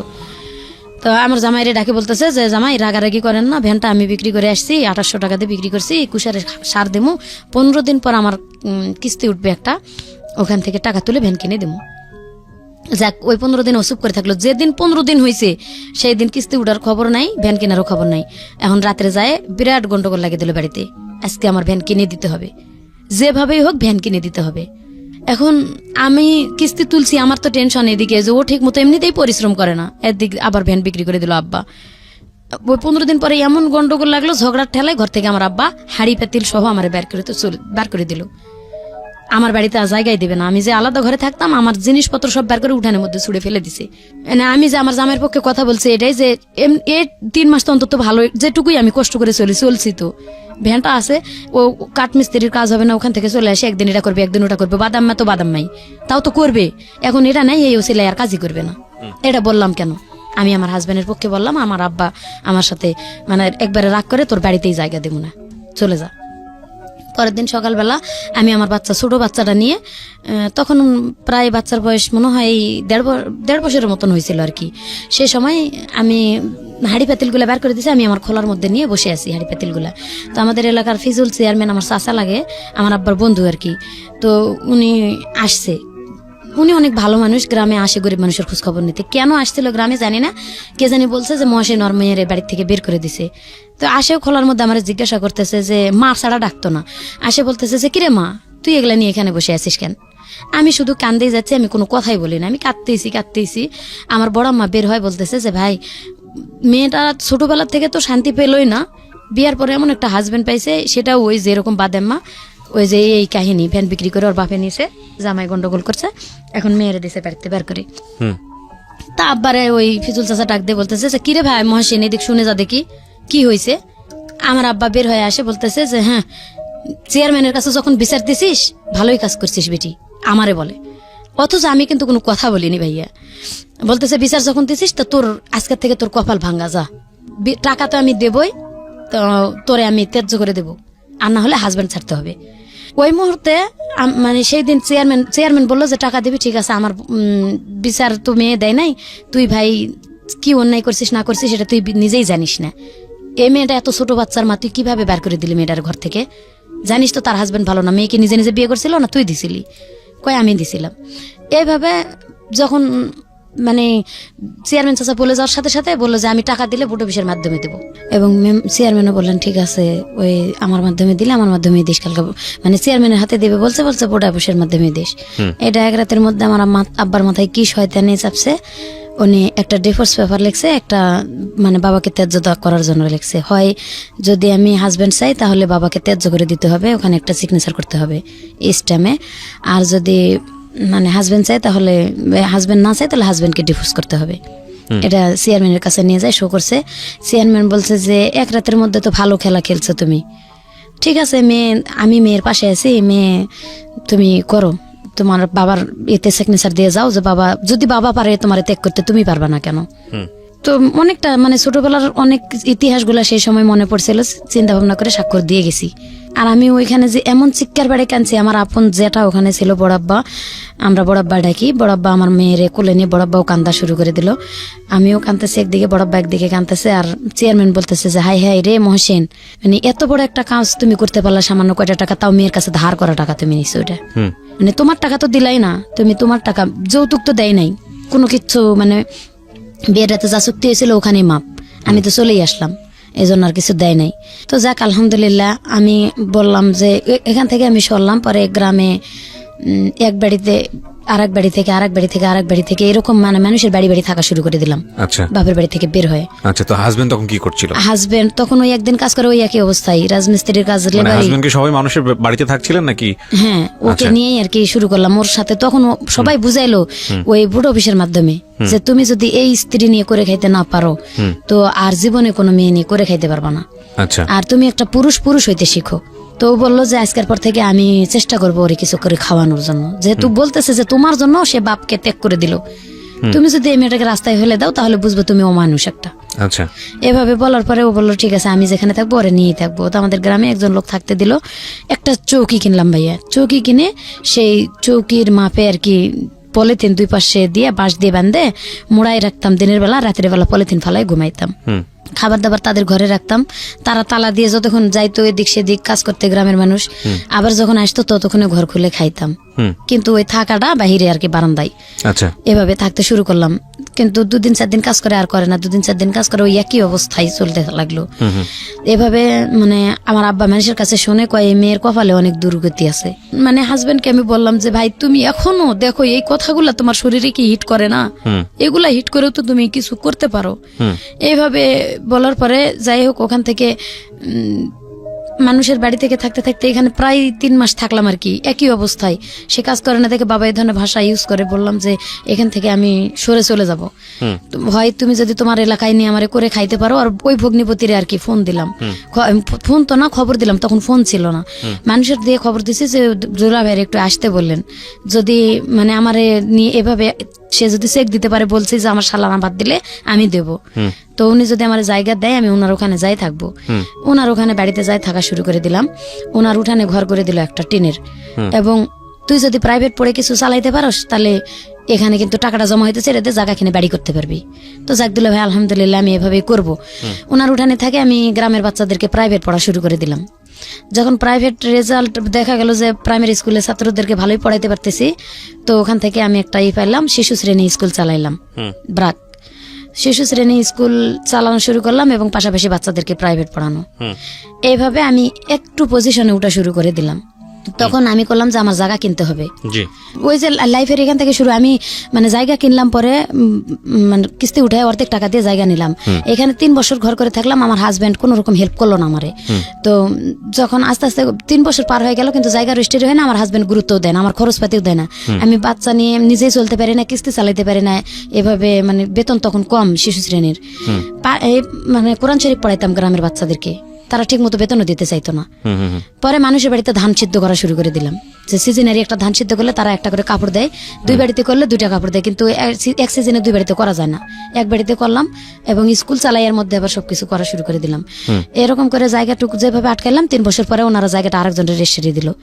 ওই জায়গা ওখান থেকে রেজিস্ট্রি দেওয়ার পরে আঘাতের পর আঘাতই পাচ্ছি ভাই। আমার বাপের বললাম একটু হেল্প করতে, আমার বাপ কোনো হেল্প করলো না। তো ওখান থেকে আবার ওই জায়গাটা যখন ওরা ফেরত বা আরেকজনের রেজিস্ট্রি দেয়, আমি তাদেরকে গ্রামের মাধ্যমে একটা বিচার দিলাম যে আমারে না বলে কেন জায়গাটা অন্য কারো রেজিস্ট্রি দেওয়া হলো, যখন আমি ঘর করে থাকতেছি এখানে, সেটা বেড়া দিয়ে ঘর করেছিলাম। তো ওখানে আমার ছোট মেয়েটা পেটে আসলো, ছোট মেয়ে পেটে থাকাকালীন আমি মানে বাচ্চা পেটে নিয়ে আমি কোথাও যাবো না যাবো, 1 বছর আবার ওরা থাকতে সময় দিল। এই 1 বছর আমার হাজবেন্ডের অনেক বুঝাইলাম যে ভাই তুমি আর একটু কিছু করো, যাতে জায়গা, আমি কেবল তো একটু পজিশনে আসছি। তো তখন ও চুরি চামারি করা শুরু করে দিল আবার আমার হাজবেন্ড। যার কারণে কারেন্টের পোল থেকে, কারেন্টের তার থেকে, সরকারি টিউবওয়েল, এলাকার মানে যত কিছু আছে ভাইয়া, না বললে আপনি বুঝবেন না আমার মানে আমি কোথা থেকে আঘাত পাই, কোথায় আসছি। মানে যা আছে চারপাশে যা পাচ্ছিল সব চুরি করছে, সব চুরি করা শুরু করে দিল। তো ওরা আমি বলতাম বাবার অভ্যাসের কিছুটা ওনার মধ্যে চলে আসছে। তখন আমি এক অত্যাচার থেকে আরেক অত্যাচারে চলে আসলাম, এবং আমার 2টা বাচ্চা, তখন আমি পারি না কিস্তি চালাইতে। এভাবে যখন চুরি চামারি শুরু করে দিল, আমি না করে দিলাম যে ভাই তুই এটা করিস না। আমি ওর এক কথায় ওর কামাই খাওয়া বন্ধ করে দিলাম, তুই তোর মতো থাক, আমি আমার মতো থাকি, আমি আমার বাচ্চাদেরকে নিয়ে আমি ধান সিদ্ধ করে খাই, বা এটা ওটা করে আমি আমার বাচ্চা 2টা মানুষ করবো। কিন্তু তোরা আমি ডিভোর্স, কি কারণে তোরা ডিভোর্স করবো না, আমার বাপেরে আমি কিন্তু ত্যায্য করে দিয়ে এসেছি তোর কারণে। এই মানে প্রসঙ্গটা ধরে আমি কিন্তু আর ডিভোর্স করতেছি না। আর বাচ্চা আমি এখান থেকে বাদ হয়ে গেলে আমার অন্যখানে বিয়ে হতে হবে, আমি যার কারণে আমি এখান থেকে বের হতে পারতেছি না। তুই তোর মতো থাক, তুই বিয়ে শাদী করে সংসার করলে কর। এভাবে আমি বাচ্চা 2টা নিয়ে গ্রামে থাকা শুরু করে দিলাম। তারপরে আরো 1 বছর পরে আমি ওই জায়গাটা বাদ দিয়ে আমি আর 7% জায়গা কিনলাম। তখন আমার বাবারে ডাকলাম যে আমার জায়গাটা রেজিস্ট্রি করে দিতে। এই সম্পর্কে আমি জানি না। ওই ভগ্নিপতি যে বাড়িতে বের করে দিল তারাও ডাকলাম, যেহেতু আমি জায়গাটুকু নিলাম কষ্ট করে, রেজিস্ট্রি করে দিল। তারা বলতেছে যে তুই তোর হাজবেন্ডের নামে দিস না। তো আমি ওর নামে দিলাম এই কারণে, যদি আমি আগে মারা যাই ও কোথায় থাকবে, ওরে তো আমি বাদ দিতে চাচ্ছি না। আমার বাবার উপর টিকা দিয়ে আমি ওরে নিয়ে করে খাইতে চাচ্ছি। ও যা মানে তাই করুক, ওটা ও খাবে, আমারটা আমি খাবো। তখন আমি কিস্তি উঠাইলাম, উঠায় 7% জায়গা কিনলাম, কিনে বাড়ি করলাম। ওইখানেও আবার মাঠের থেকে মাটি ঢয়ে, নিজে মাথায় করে মাটি ঢয়ে ঘর করলাম, 2টা মাটির ঘর করে এখানে থাকা শুরু করে দিলাম। কিন্তু আমি যখন ঋণ হয়ে গেল, জায়গা অনেক 2-3টা সমিতি থেকে কিস্তি উঠাইছি, আমি আর কুলাইতে পারতেছি না। ঘর করার পর আমি আর গ্রামে থাকতে পারলাম না। এ বাড়ি ও বাড়ি থেকে চাল ধার করে খাওয়া শুরু করলাম, ধার করেও আর কুলাইতে পারতেছি না, মানে একেবারে ঋণের বোঝা আমার বেশি হয়ে যাইতেছে। তখন আমি ঢাকা চলে আসলাম, যে আমি ঢাকা চলে যাব। গ্রামের মানুষের কাছে, এর কাছে ওর কাছে 200-100 টাকা ধার নিলাম, যে 100-100 করে ধার দেয়। আমার খালাতো মামাতো, বড় মেয়ের বয়স 5.5 বছর, 8.5 বছর, ছোট মেয়ের বয়স 3.5 বছর। তখন বড় মেয়ে মোটামুটি ভালো পজিশনে লেখাপড়া করতেছে, ক্লাস 5-এ, দেখতেছি রেজাল্ট ভালো, কিন্তু আমি পারতেছি না আর কুলাইতে। তখন আমার কিছু করতে হবে, বাচ্চা মানুষ করতে গেলে। আমি এই যে ঢাকা চলে আসলাম গ্রামে, আমার বাপের বাড়িতে এসে বাপেরে বলি নাই যে আমি ঢাকা যাব। গ্রামে খালাতো চাচাতো মামাতো ভাইদের কাছে 100 করে টাকা, এর ওর বাড়ির থেকে সবাই 2 কেজি করে চাল আমারে নিজের থেকে দিল, এটা নিয়ে যাও গ্রামে যাই তুমি ঢাকা শহরে চাকরি করো।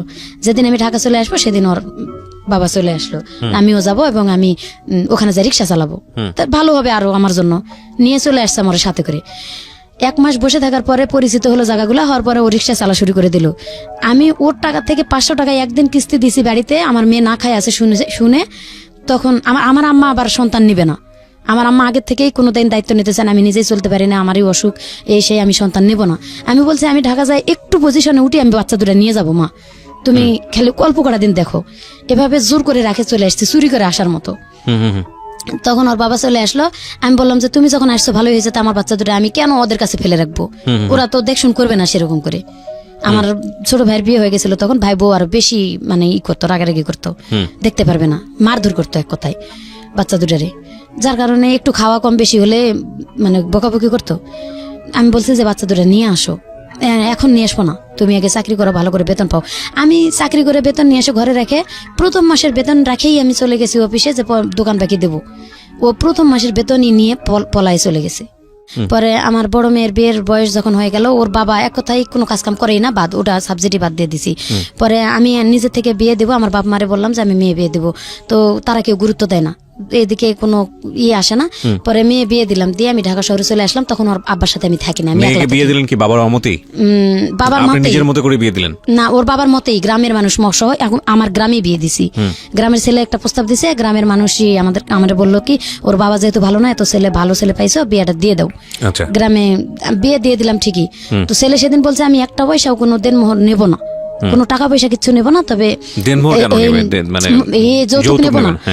আমি মানে 50,000 টাকা দেনমোহর হিসাবে আর কি এটা করলো, যেহেতু যৌতুক নিবে না, গ্রামেরই ছেলে, গ্রামের মানুষ, তার স্কুলের মাস্টার এবং মাতবররা সবাই আছে, বিয়েটা দিয়ে দেওয়া হলো।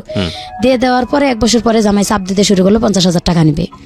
তখন আমি 30,000 টাকা পর্যন্ত দিছিলাম, আর বাকি 20,000 টাকা আমি দিতে পারি নাই। আমি মানে চলতে পারতেছিলাম না ঢাকায়ও, আমি অনেক কষ্ট হয়ে গেছে। ওর বাপের তখন আমি ডিভোর্স করে দিছি অলরেডি, ওর বাপের ডিভোর্স করে দিছি। ওর বাপের কাছে আমি মারধর করতো ঢাকায় এসে দেখে, আমি তার ডিভোর্স করলাম যে আমি চাকরি করতে পারতেছি না, আমার যদি হাত পা ভাঙে থাকে আমি খাবো কি। তো ওর মারও খাবো না, ওরা ডিভোর্স করে দিলাম, তুই যা, বাড়িটা যাই বিক্রি করে দিলাম। আমার মেয়েও বলতেছে যে আমার ভাত নষ্ট হয়ে যেতেছে তোমার কারণে, তুমি টাকা না দিতে পারলে। তো যাক, বাড়িতে যাই মেয়ের বাড়িটা বিক্রি করে দিলাম।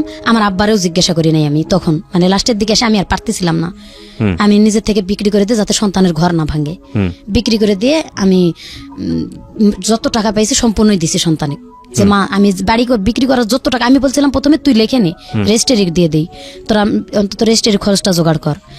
বলতেছে না আমরা রেজিস্ট্রি নিবো না, ওই জায়গা রেজিস্ট্রি নিলে বাপে এসে ঘরের মধ্যে শুয়ে থাকবে, ভাত না দিয়ে পারবো না, ওই বাপের আমরা ভাত দিতে পারবো না, তুমি জায়গা বিক্রি করে টাকা দিয়ে যাও। বিক্রি করে তখন গ্রামের মানুষের মাধ্যমে জমি লেখে নিয়ে দিয়ে আসলাম বন্ধক, মেয়েরে 70,000 টাকা দিয়ে জমি দিয়ে গেলাম। আমি এ টাকা নিবো না, দেখবো না, তোমার একটা বোন আছে, তুমি পারলে তারে দেখো। আমি কোথায় যাবো না যাবো আমি নিজেও জানি না, মানে ওই সময় তো আমি নিঃস্ব হয়ে গেলাম, অনেক কষ্টে জায়গা কিনলাম, স্বামী ডিভোর্স করলাম এবং জায়গা বুঝতে পারছি সেটা। হ্যাঁ, তারপর কি হলো? এই জন্য আমি বলছি যে আমি কোথায় যাবো না যাবো, তুমি তোমার বোনকে একটু দেখো। ওখানে রাখে চলে আসলাম। বোন মানে আপনার ছোট মেয়েটা? হ্যাঁ, ছোট মেয়ে রাখলাম। ও ছোট মেয়ে, ওর শাশুড়ি নাকি ক্যাটক্যাট করে ঝগড়া অশান্তি করে, রাখলো না, ওর বাবার কাছে দিল। আর ওর বাবার কাছে দেওয়ার পর আমি ঢাকা থেকে কিছু টাকা পাঠা শুরু করলাম, 1,000-1,500 করে টাকা। কি করতেন পেশায়? কি করতেন? আমি গার্মেন্টসে চাকরি করতাম। তখন গার্মেন্টসে কাজ করতেন? আরো আগে থেকে তো গার্মেন্টসে চাকরি করি, আরো 7 বছর 8 বছর আগে থেকেই বললাম যে জায়গা নিয়ে পরের থেকে চাকরি শুরু করে দিছি। তো গার্মেন্টসে চাকরি করে টুকিটাকি টাকা দিতাম, ব্যাচেলার মেয়েদের সাথে থাকা শুরু করলাম এবং বাড়িতে টাকা দিলাম। কিস্তিগুলা শোধ হয়েছিল না, ওই কিস্তিগুলাই আর কি বাকি ছিল, কিছুটা বকেয়া কিস্তিও দিতেছি। বিকাশে টাকা পাঠায়, ওই ফোন থেকে টাকা উঠে মেয়েরে মারধর করে বার করে দেয়। আবার ওখান থেকে মেয়ে একা একা চলে আসছে আমার বাপের বাড়িতে। আমি সেই মুহূর্তে আর কি বিদেশ চলে গেলাম। বিদেশ চলে গেলে যাওয়ার সিদ্ধান্তটা নিলেন কিভাবে? যাওয়ার সিদ্ধান্ত নিলাম, আমি আমার পাশের অপারেটর, আমি সবসময় কান্দাকাটি করতাম, মনের অবস্থা ভালো ছিল না, যা মানে চাকরি করতে পারতাম না ডাইরেক্ট। আমি সাবকন্ট্রাক্টে কাজ শুরু করে দিলাম। আমি আজকে ও শরীর অসুস্থ থাকে অথবা কালকে সারা রাত ঘুমাইতে পারি না, টেনশনে এই জায়গাটা বিক্রি করলাম, এত কষ্টে কিনলাম, আর অতীতের এইগুলো মনে করে আমি চাকরি করতেই পারি না। সাবকন্ট্রাক্টে কাজ শুরু করলাম। সাবকন্ট্রাক্টে আজকে একখানে কালকে একখানে, এখানে কাজ করতে করতে আমি বিদেশ চলে যাব। পরে বিদেশ যাওয়ার পরে এখান থেকে এরা বললো কি যে তোমার পাসপোর্ট করতে হবে এবং নিজের এই মেডিকেলটা করতে হবে। পাসপোর্ট এবং মেডিকেল নিজের করলাম, এটা নাকি অফিস পায় নাই, দালাল খাইছে। যাই হোক, আমার ঘরে টিভি আর এলইডি ছিল এবং মিসেপ ছিল, ওটা বিক্রি করে আমি ওইটা করছি আর কি। কত টাকা দিয়ে আপনি বিদেশ গেলেন? প্রায় 20,000 টাকার মতো খরচ হলো। কোন দেশে গেলেন? এটা সৌদি আরব চলে গেলাম, জীবনের প্রথম জীবনে সৌদি আরব চলে গেলাম। আচ্ছা, কত সালের দিকে এটা? এটা 2015-তে। আচ্ছা, গেলেন তারপর? 15-র কোন মাসে, নভেম্বরেই মনে হয় গেছিলাম সম্ভবত। যাই হোক, গেছি। এরা বলছিল যে তোমার ওখানে গেলে 20,000 টাকা বেতন হবে এবং খাওয়া পড়া সব তারা দেবে, তুমি শুধু কাজ করবা, মাস শেষে বেতন নিবা। আচ্ছা, প্রথম গেলাম, যাই ওখানে সৌদিতে এক বাসা বাড়িতে আর কি কাজে দিল। তো বাসা বাড়িতে, কেমন বাসা বাড়ি ওটা? বাসা বাড়ি ওখানে মানে আর্মি বাসা, আর্মি চাকরি করে উনি। ওনার মায়ের দেখাশোনার কাজ দিল, কাজটা ভালোই পাইছিলাম। ওনার মার দেখাশোনা করতাম এবং বলছিল যে তুমি শুধু মায়ের দেখাশোনাই করবা। পরে আমার আস্তে আস্তে 1 মাস পরে আর কি ওনাদের বাড়ির কাজ পর্যন্ত করা শুরু করে দিল, চাপ সৃষ্টি করে দিল। পুরা বাড়ির 24 ঘন্টা মানে কাজের কোনো রেস্ট ছিল না। কি কাজ করতে হতো? রান্না বান্না থেকে শুরু করে থালা বাসন ধোয়া, টয়লেট ধোয়া এবং ওনার আম্মার গোসল করা, বারবার টয়লেটে নিয়ে যাওয়া। ডায়াবেটিস ছিল, 107 বছর বয়স ছিল, 13 বছর ধরে উনি চোখে দেখতো না, ওনার সেবা যত্ন করা। তো আমি কাজে কখনো ক্লান্ত হই নাই যে আমার বেতনটা ঠিক মতো দেবে। আচ্ছা, তো কত টাকা দিল বেতন আপনাকে? বেতন 16,000 টাকা, ওই দেশের 800 টাকা, বাংলাদেশে 16,000। এবং আমার টাকা থেকেই আমার মানে খাওয়াটা শুধু ওরা দিত, আমার কাপড় চোপড়, তেল, শ্যাম্পু যা কিছু লাগে সব আমার টাকা দিয়ে। ওই 16,000 টাকার মধ্যে? 16,000 টাকার মধ্যে। তো বাংলাদেশই ভালো ছিল। বাংলাদেশে অনেক, ওখানে মানে জিনিসের দাম অনেক, যে শ্যাম্পু তেল সাবান যেটা কিনি কুলায় না, তো অনেকে জিনিসের দাম বেশি। তখন আমি গেছি যখন 2 বছর শেষ করে আসি, মানে দেখতেছি ভালো, এর থেকে ভালো পজিশনে অনেকে 1500 টাকা বেতন পায় এবং মালিকে খাওয়া পড়া দেয়। এক এক বাসায় কিন্তু এক এক রকম সিস্টেম। তো আমার যেখানে দিছে সেখানে আমার নিজের টাকা দিয়ে করতে হয়। আমি বলতেছি যাক, আমার লাইফটা তো চলতেছে, বাড়িঘর যেহেতু বাংলাদেশে নাই, এখানে অভিজ্ঞতা হইতেছে, অভিজ্ঞতাটা হোক, অন্তত আমি এরপরে অন্য জায়গায় চলে আসবো। 2টা বছর ধৈর্য ধরে করলাম, টাকা পয়সা বেশি পাইলাম না, যেটুকুই পাইছি ওই এই ছোট মেয়ের জন্য খরচ পাঠাইছি এবং আমার মোবাইল খরচ, আর যতটুকু সম্ভব ছোট মেয়ের বড় মেয়ের জামাইরে দিছি যে জমি জমা আবাদ করে একটু টাকাটা বাড়ার চেষ্টা করো। ওরা জমি কয় একটা পয়সাও লাভ হয় নাই, 1 পয়সাও লাভ হয় নাই, কয়ে ওই টাকা খাটাইতে থাকলো। পরে আর তাদেরকে দিলাম না, দিতে পারলাম না। আমি আস্তে আস্তে আমার উপর চাপ দিতে থাকলো, তোমার খাবার নিজের বাড়তি কিছু খাইলে তোমার কিনে খাইতে হবে, ওদের খাবারটা আমরা খাইতে পারি না। ওখানকার কষ্ট হয়েছে, ওরা মুরগি একটা মানে বড় পাতিলে করে পানি সিদ্ধ করে, বড় মুরগিটা, গোটা মুরগিটা চিরে শুধু ধুয়ে কোন রকম রক্ত সহই থাকে ওরকমই সিদ্ধ করে পানিটা, লবণ আর একটু মশলা দিয়ে, কি ধরনের মশলা দেয় ওটা গুঁড়া মশলা দেয় ওরা, দিয়ে পানির মধ্যে সিদ্ধ করে মুরগিটা তুলে পুড়তে দেয়, আর ওই পানির মধ্যে ভাত রান্না করে খায়। ওটি আমাদের খাওয়া সম্ভব হয় না, যার কারণে আমাদের আলাদা কিনে খাইতে হয়। তাই আলাদা খাইলে আমার টাকা দিয়ে কিনে সম্ভব হয় না। মানে কি গন্ধ লাগে বা এরকম কোনো কিছু? গন্ধ বলতে রুচি হয় না, এক কথায় ওই যে রক্তওয়ালা মুরগিটা বা মশলা ছাড়া, আমরা তো কষায় মুরগি রান্না করে খাই, আর ওরা আস্তা পানির মধ্যে শুধু টকবক করে ফুটায় সিদ্ধ হলেই ওই যে পুড়ে চুলার মধ্যে দিয়ে হচ্ছে যে বেক করতে দেয়, বা যেটাকে বলে আপনার হচ্ছে হলো যে, যাই হোক ঠিক আছে, সমস্যা নাই। হ্যাঁ, তো ওই সিস্টেমটা ভালো লাগছিল না? ভালো লাগছিল না, মানে খাইতে পারতেছিলাম না। আমি বলতেছি এটা আমি খাইতে পারতেছি না, বলে তুই যদি আলাদা কিছু খাস তোর কিনে খাইতে হবে। হ্যাঁ, আমি আমার টাকা দিয়ে কিনেই খাচ্ছি, মানে আমি চাইতেছি যে আমার অভিজ্ঞতাটা হোক বা ভাষা জানি, এর থেকে ভালো জায়গায় যাতে আমি আসতে পারি। তখন এভাবে 2টা বছর কাটায় ভাই আমি চলে আসছি।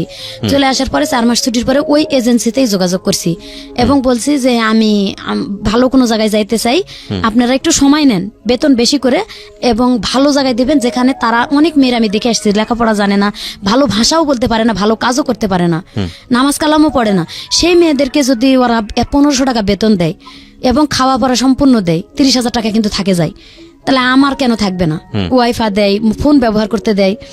তো বলতেছে হ্যাঁ তোমার এরকমই হবে। এজেন্সির মাধ্যমে চলে গেলাম আর কি, এটাই তারা বললো। এজেন্সির মাধ্যমে যখন আমি ওখানে চলে গেলাম, প্রথম বাসাত যাওয়ার পরে সকাল 6টা থেকে রাতের 9টা পর্যন্ত কাজ। তো আমি বলছি যে আলহামদুলিল্লাহ আমি কাজ করব, কিন্তু আমার পজিশন, আমার বেতন বলতেছে তুই 1 মাস কাজ কর, তোরে ভালো লাগলে আমরা বেতন তোর যেটা চুক্তি করে আনছি এটাই দিব। কত চুক্তি করে আনছস? আমি তো ওখান থেকে চুক্তি করে আসছি 1200 টাকা, যেহেতু 24,000 টাকা আমি পাই। 1500 টাকা দেওয়ার কথা ছিল, সেটা না দেখ 1200 টাকা দিবে এটা বলছিল এরা। বলতেছে যে না 1000 টাকা বেতন তুই পাবি। তখন থেকে আমি এজেন্সিতে জানা শুরু করলাম, দিলাম যে আমার ওখান থেকে যা চুক্তি করে আনছেন, আমি 2 বছর থেকে গেছি, অনেক মেয়েরা টিকতেই পারে না, আমি যে টিকতেছি শুধু আমার লাইফটা গড়ার জন্য, যাতে আমি একটা নিজে গার্মেন্টস ফ্যাক্টরি দিতে পারি অথবা টেলার্সের দোকান দিতে পারি, ছোট মোটো করে চলতে পারি আমি। আমার একটা মেয়ে আছে, আর একটা বিবাহ দেওয়ার জন্য এই মেয়েটার আমার খরচ দিয়ে চালাইতে হয়। এদিকে তো বাংলাদেশে কিছুই নাই আসলে, কোথায় কিছুই নাই। আমার মেয়েটারে যে রাখবো, আমার আম্মা রাখে না, আমার আম্মার কাছে যে রাখি, আমার আম্মা রাখে না, মেয়েটারে বার করে দেয় বাড়িতে, জোর করে যেরকম রাখে সেরকম রাখি। তো তারা প্রথম মাসে বেতন আমার ওটাই দিল, দিয়ে বললো তোর টাকা থেকে তোর শীত আসছে, মানে গত বছর নভেম্বরে চলে গেছি আমি, বলছে যে তোর টাকা থেকে তোর সম্পূর্ণ করতে হবে। আমি তখন এজেন্সিতে ফোন দিলাম যে আমি এই বাসায় কাজ করব না। কেন? আমি কই আমার খাবার আমার টাকা দিয়ে খাইতে কয়, কাপড় চোপড় আমার টাকা দিয়ে করতে কয়, আমি এটা করবো না। তখন এজেন্সি বললো যে ঠিক আছে, তুমি যেহেতু ভাষা জানো, কাজ কাম ভালো পারো, তোমার বাসা পাল্টে দেওয়া হচ্ছে। পরবর্তীতে বাসা পাল্টে দিল আমার ডাকে এবং বললো যে বাসায় যাচ্ছ তুমি কিন্তু আর নালিশ করতে পারবা না। আমি কই যদি তারা আমার না দেয় আমি নালিশ করবো না, কি করব? পরে অন্য বাসায় দিল আমারে, অন্য বাসায় 3 মাস ভাইয়া কোনো বেতন দেয় না। 3 মাস বেতন দেয় না? অনেক মারধর করে আমারে। খাবারটা কিনে দেয় ঠিকই, মাছ কিনে এনে দেয় এবং গরু মাংস কিনে এনে দেয়, রান্না কর খা, কিন্তু বেতন কোনো খবরই নাই। বেতনের কথা বললে কয় কি জানি কে দিবে আমি জানি না। যে কয়বারই বলি যে মামা, কাকে বলেন বেতনের কথা? এটা যে গার্জিয়ান পুড়ি আছে বাসার, তার হাজবেন্ড প্রস্রাব পায়খানা করতে, আমি প্রস্রাব পায়খানা পর্যন্ত পরিষ্কার করছি শুধু একটু ভালো থাকার জন্য ভাইয়া। বলছে যে মামা মিন দেবে বেতন, আনা মিন দেবে হাতে রাতে, এটা কইতে হইতেছে যে আমার বেতনটা কে দিবে? বলতেছে আনা মাফি মালুম, তুই জানিস না তবে আমার বেতন জানে কেনা? আমার যে ছেলে আনছে সেই ছেলে, ওই ছেলের ডাক, তুই ডাক, আমি কেমনে ডাকবো, আমার তো ফোন ব্যবহার করতে দে না। তখন ওর ছেলেরা ডাকছে, আসছে, আমি বলছি যে লেশ মা হাতে রাতে বানা। কই কেন 3 মাস হয়েছে তোর বেতন দেয়নি? আরবি দিয়ে বলতেছে, কই না বেতন দেয়নি। ওর ছোট বোনটা ডাকে বলতেছে তুই কাজের মেয়ে আনে নিলি, বেতন দিলি না কেন? আমি ওর ভাইরে বললাম কেন, তার জন্য পরের দিন আমার গলায় ছুরি ধরছে। আমার কাছে ফোন নাই ভাই, আমি যে ফোন দেবো বাংলাদেশে, ওদের ফোন থেকে ওর ছোট বোনটা চুরি করে আমার ইমো চালাই দিছিল। আমি ওই যে ময়মনসিং যে ফ্রেন্ড আমার আছে, ওরে বলছে যে ভাই আমার খুব কষ্ট হইতেছে, এবং যাওয়ার সময় ওই স্বাক্ষর দিছিল আমার যাওয়ার, বলছে আমার এরকম কষ্ট, তুমি একটু এজেন্সিতে যাও। এজেন্সিতে ও বারবার যাওয়া আসা করে, ওর কথা বলতেই দেয় না, সুযোগই দেয় না। আমি এই অনুষ্ঠানের মধ্য দিয়ে আমি জানি বিশেষ করে সৌদি আরব, মধ্যপ্রাচ্যের অনেক দেশে আছেন যারা এই অনুষ্ঠানটা শোনেন, নিয়মিত শোনেন, তাদেরকে আমি একটু অ্যাড্রেস করছি। আমি জানি ইউটিউবে আপনারা অনেকেই শোনেন, আমাকে অনেকেই নক দেন আমার ফেসবুক আইডিতে, যে আপনাদের জীবনের যদি বিদেশ ফেরত, আমি সবসময় বলেছি বিদেশ ফেরত কেউ যদি সরাসরি আমার সাথে দেখা করতে চান, এসে অফিসে দেখা করবেন, আপনাদের ফর্মালিটিস মেনটেন করতে হবে না, ফোন টোন দিতে হবে না, এবং আপনাদের বিদেশি জীবনের গল্পটা আমি আমার রেডিওতে প্রচার করতে চাই 2টো উদ্দেশ্যে। একটা হচ্ছে যে এই যে টাকাটা বাংলাদেশের আজকে মেরুদণ্ডের সবচেয়ে বড় শক্তিশালী জায়গা যেটা বৈদেশিক রেমিটেন্স, এই টাকাটা কত কষ্ট করে বাংলাদেশে আসে, এটা একটা ফোকাস করতে চাই। আরেকটা হচ্ছে যে আমাদের ওইখানে গিয়ে আমাদের দেশি ভাই বোনেরা তারা কি জীবনযাপন করেন, কতটা কষ্টে জীবনযাপন করেন, বা আমাদের যে লেবার মার্কেট বা আমাদের যে লেবার ফোর্স, সেই জায়গাটায় আমাদের যে ন্যায্য দাবিটা সেটা কিভাবে আসলে এনশিওর করা যায়, সেটার জন্য আমাদের এই ছোট ছোট ঘটনাগুলো এগুলোকে ফোকাস করা উচিত। কারণ আজকে এই যে ভদ্রমহিলা তার যে গল্প, আমি জানি যে সেটা বাংলাদেশের থেকে যাওয়া অনেক প্রান্তিক পর্যায়ের অনেক নারী আছেন যাদের জীবন গল্পের সঙ্গে মিলে যাবে, যারা হয়তো মধ্যপ্রাচ্যের বিভিন্ন দেশে বাসা বাড়িতে কাজ করেন। বলেন তারপর কি হলো? তারপর ভাইয়া ওই বেতনের জন্য যখন আমার গলায় ছুরি ধরছে, আমি কাজ করব না বলে 7 দিন আমি বসা থাকছি যে কাজ করব না। কেন আমার গলায় ছুরি ধরলো? আমি তো অন্য কিছু বলি নাই, আমার বেতনের কথা বলছি। বাসা বাড়ির বাইরে যেতে পারতেন না? বাসা বাড়ির বাইরে হ্যাঁ ময়লা ফেলানোর জন্য যাইতাম, এছাড়া কোথাও না যাওয়ার কোনো সুযোগ ছিল না। যাওয়ার কোনো জায়গায় যাওয়ার সুযোগ পেলে ওরা নিয়েও যায় না এবং ফোনও ব্যবহার করতে দেয় না, বাড়ি থেকে বের হতেও দেয় না। এই মাসের পর মাস একটা রুমের মধ্যে, একটা বাড়ির মধ্যে এভাবে থাকতে হয়? জি। এটা শুধু সৌদি আরবের চিত্র না, এটা বাংলাদেশের শহরাঞ্চলে অনেক যারা কর্মজীবী নারী আছেন, বিশেষ করে এই বাসা বাড়ি সামলান, তাদের অনেকের চিত্রই এটা। এবং খুব ভয়ঙ্কর রকমভাবে আমরা খুব শকড হই যখন দেখি ছোট ছোট বাচ্চারা মার খেয়ে তাদেরকে উদ্ধার করা হচ্ছে বিল্ডিং থেকে, পাশের ফ্ল্যাট থেকে হয়তো কেউ উদ্ধার করছেন, এবং তাদের শরীরের দিকে যখন আমরা তাকাই তখন আমরা খুব অবাক হই যে কি পরিমাণ বিকারগ্রস্ত মানুষ আমাদের এই সমাজে বসবাস করে। আল্লাহ মাফ করুক। জি বলেন তারপরে আমি যখন 7 দিন বসে থাকলাম, কাজ করলাম না, তখন ওর ভাই আসে আমার আলাদা ঘরে একটা আটকায় রাখছে তারা তালা দিয়ে, এবং ওর মা বারবার বলতেছে যে তুই ফ্রিজ থেকে এটা ওটা খা। আমি শুধু পানি খাইয়েছিলাম 7 দিন, এবং ওর ভাই বউ আমার মানে পাউরুটি মানে 4টা পাউরুটি একটু দিছিল, ওইটুক খাইয়ে। আমি বললাম একবার আমি করে গেছি, ভালো সহ্য করে গেছি এই কারণে যে আমি যাতে ভাষা শিখলে এর থেকে ভালো একটু পজিশনে আসতে পারবো। আর আমি বলেও আসছি যে আমি দেখছি অনেক মানুষ যারা ভালো মানুষ, আমার কপালেই কি এরকম শুধু পড়ে? এই কথাটা বললাম। বলতেছে যে বোন এখানে আসলে হয়তো তোর এজেন্সি মারধর করবে, তুই এখানে না আসে ওরা আরেক বাসায় তোরে দিতে চাই, তুই দেখ আরেক বাসায় যদি ভালো হয় সেখানে করবি। বাট আপনি বললেন না যে আপনাকে 3 মাস যাবত স্যালারি দেয় না? বলছি হ্যাঁ, আমার স্যালারি দেয় না, কয় যে তোর স্যালারি দিয়ে তোরে দিয়ে আসবে। তা আমি বললাম আমার স্যালারি হাতে দিয়ে আমারে দিয়ে আয়। স্যালারি দিল না এবং রাত্রে দিয়েও আসলো না, রাত্রে সারা রাত ওখানে রাখলো, রেখে পরের দিন সকালবেলা আমার ফোন কিন্তু যাওয়ার সাথে ওনারা নিয়ে নিছে। পরের দিন ওনার ছোট ভাই আসছে বেড়াইতে, ওনার ছোট ভাইয়ের গাড়িতে উঠে আমার পাঠাই দিল, আমার ফোনও দিল না। এবং আমার যে কাপড় চোপড় গুলো আমি নিয়ে গেছি, আমার ব্যাংকের চেক বই টই নতুন করে চেক নিয়ে গেছিলাম যে আমি আগের বার তো যা করছি এবার ব্যাংকের টাকা জমা বন্ধ, তো মেয়েটার জন্য কিছু করব, সেই ব্যাংকের চেক তারা নিয়ে গেছে, সবকিছু মানে কোনো কিছু রাখে নাই, মোবাইলের সিম যত সব খুলে নিছে। 3টা সিম ছিল আমার কাছে, 3টা সিমই নিয়ে গেছে ওরা। নিয়ে যাওয়ার পরে আমি ওখান থেকে মানে পরের দিন ওর ভাই ছোট ভাই নিয়ে আর এক মেজো ভাইয়ের বাসায় নিয়ে আমার থুয়ে দিল। তারপর আমি যাই কান্দাকাটি করলাম, আমার খাওয়া দেয় না, এতদিন ধরে আমি না খাইছি, খাইতে দিল, খাইও বললো তার বাড়ি অপরিষ্কার, পুরা বাড়ি।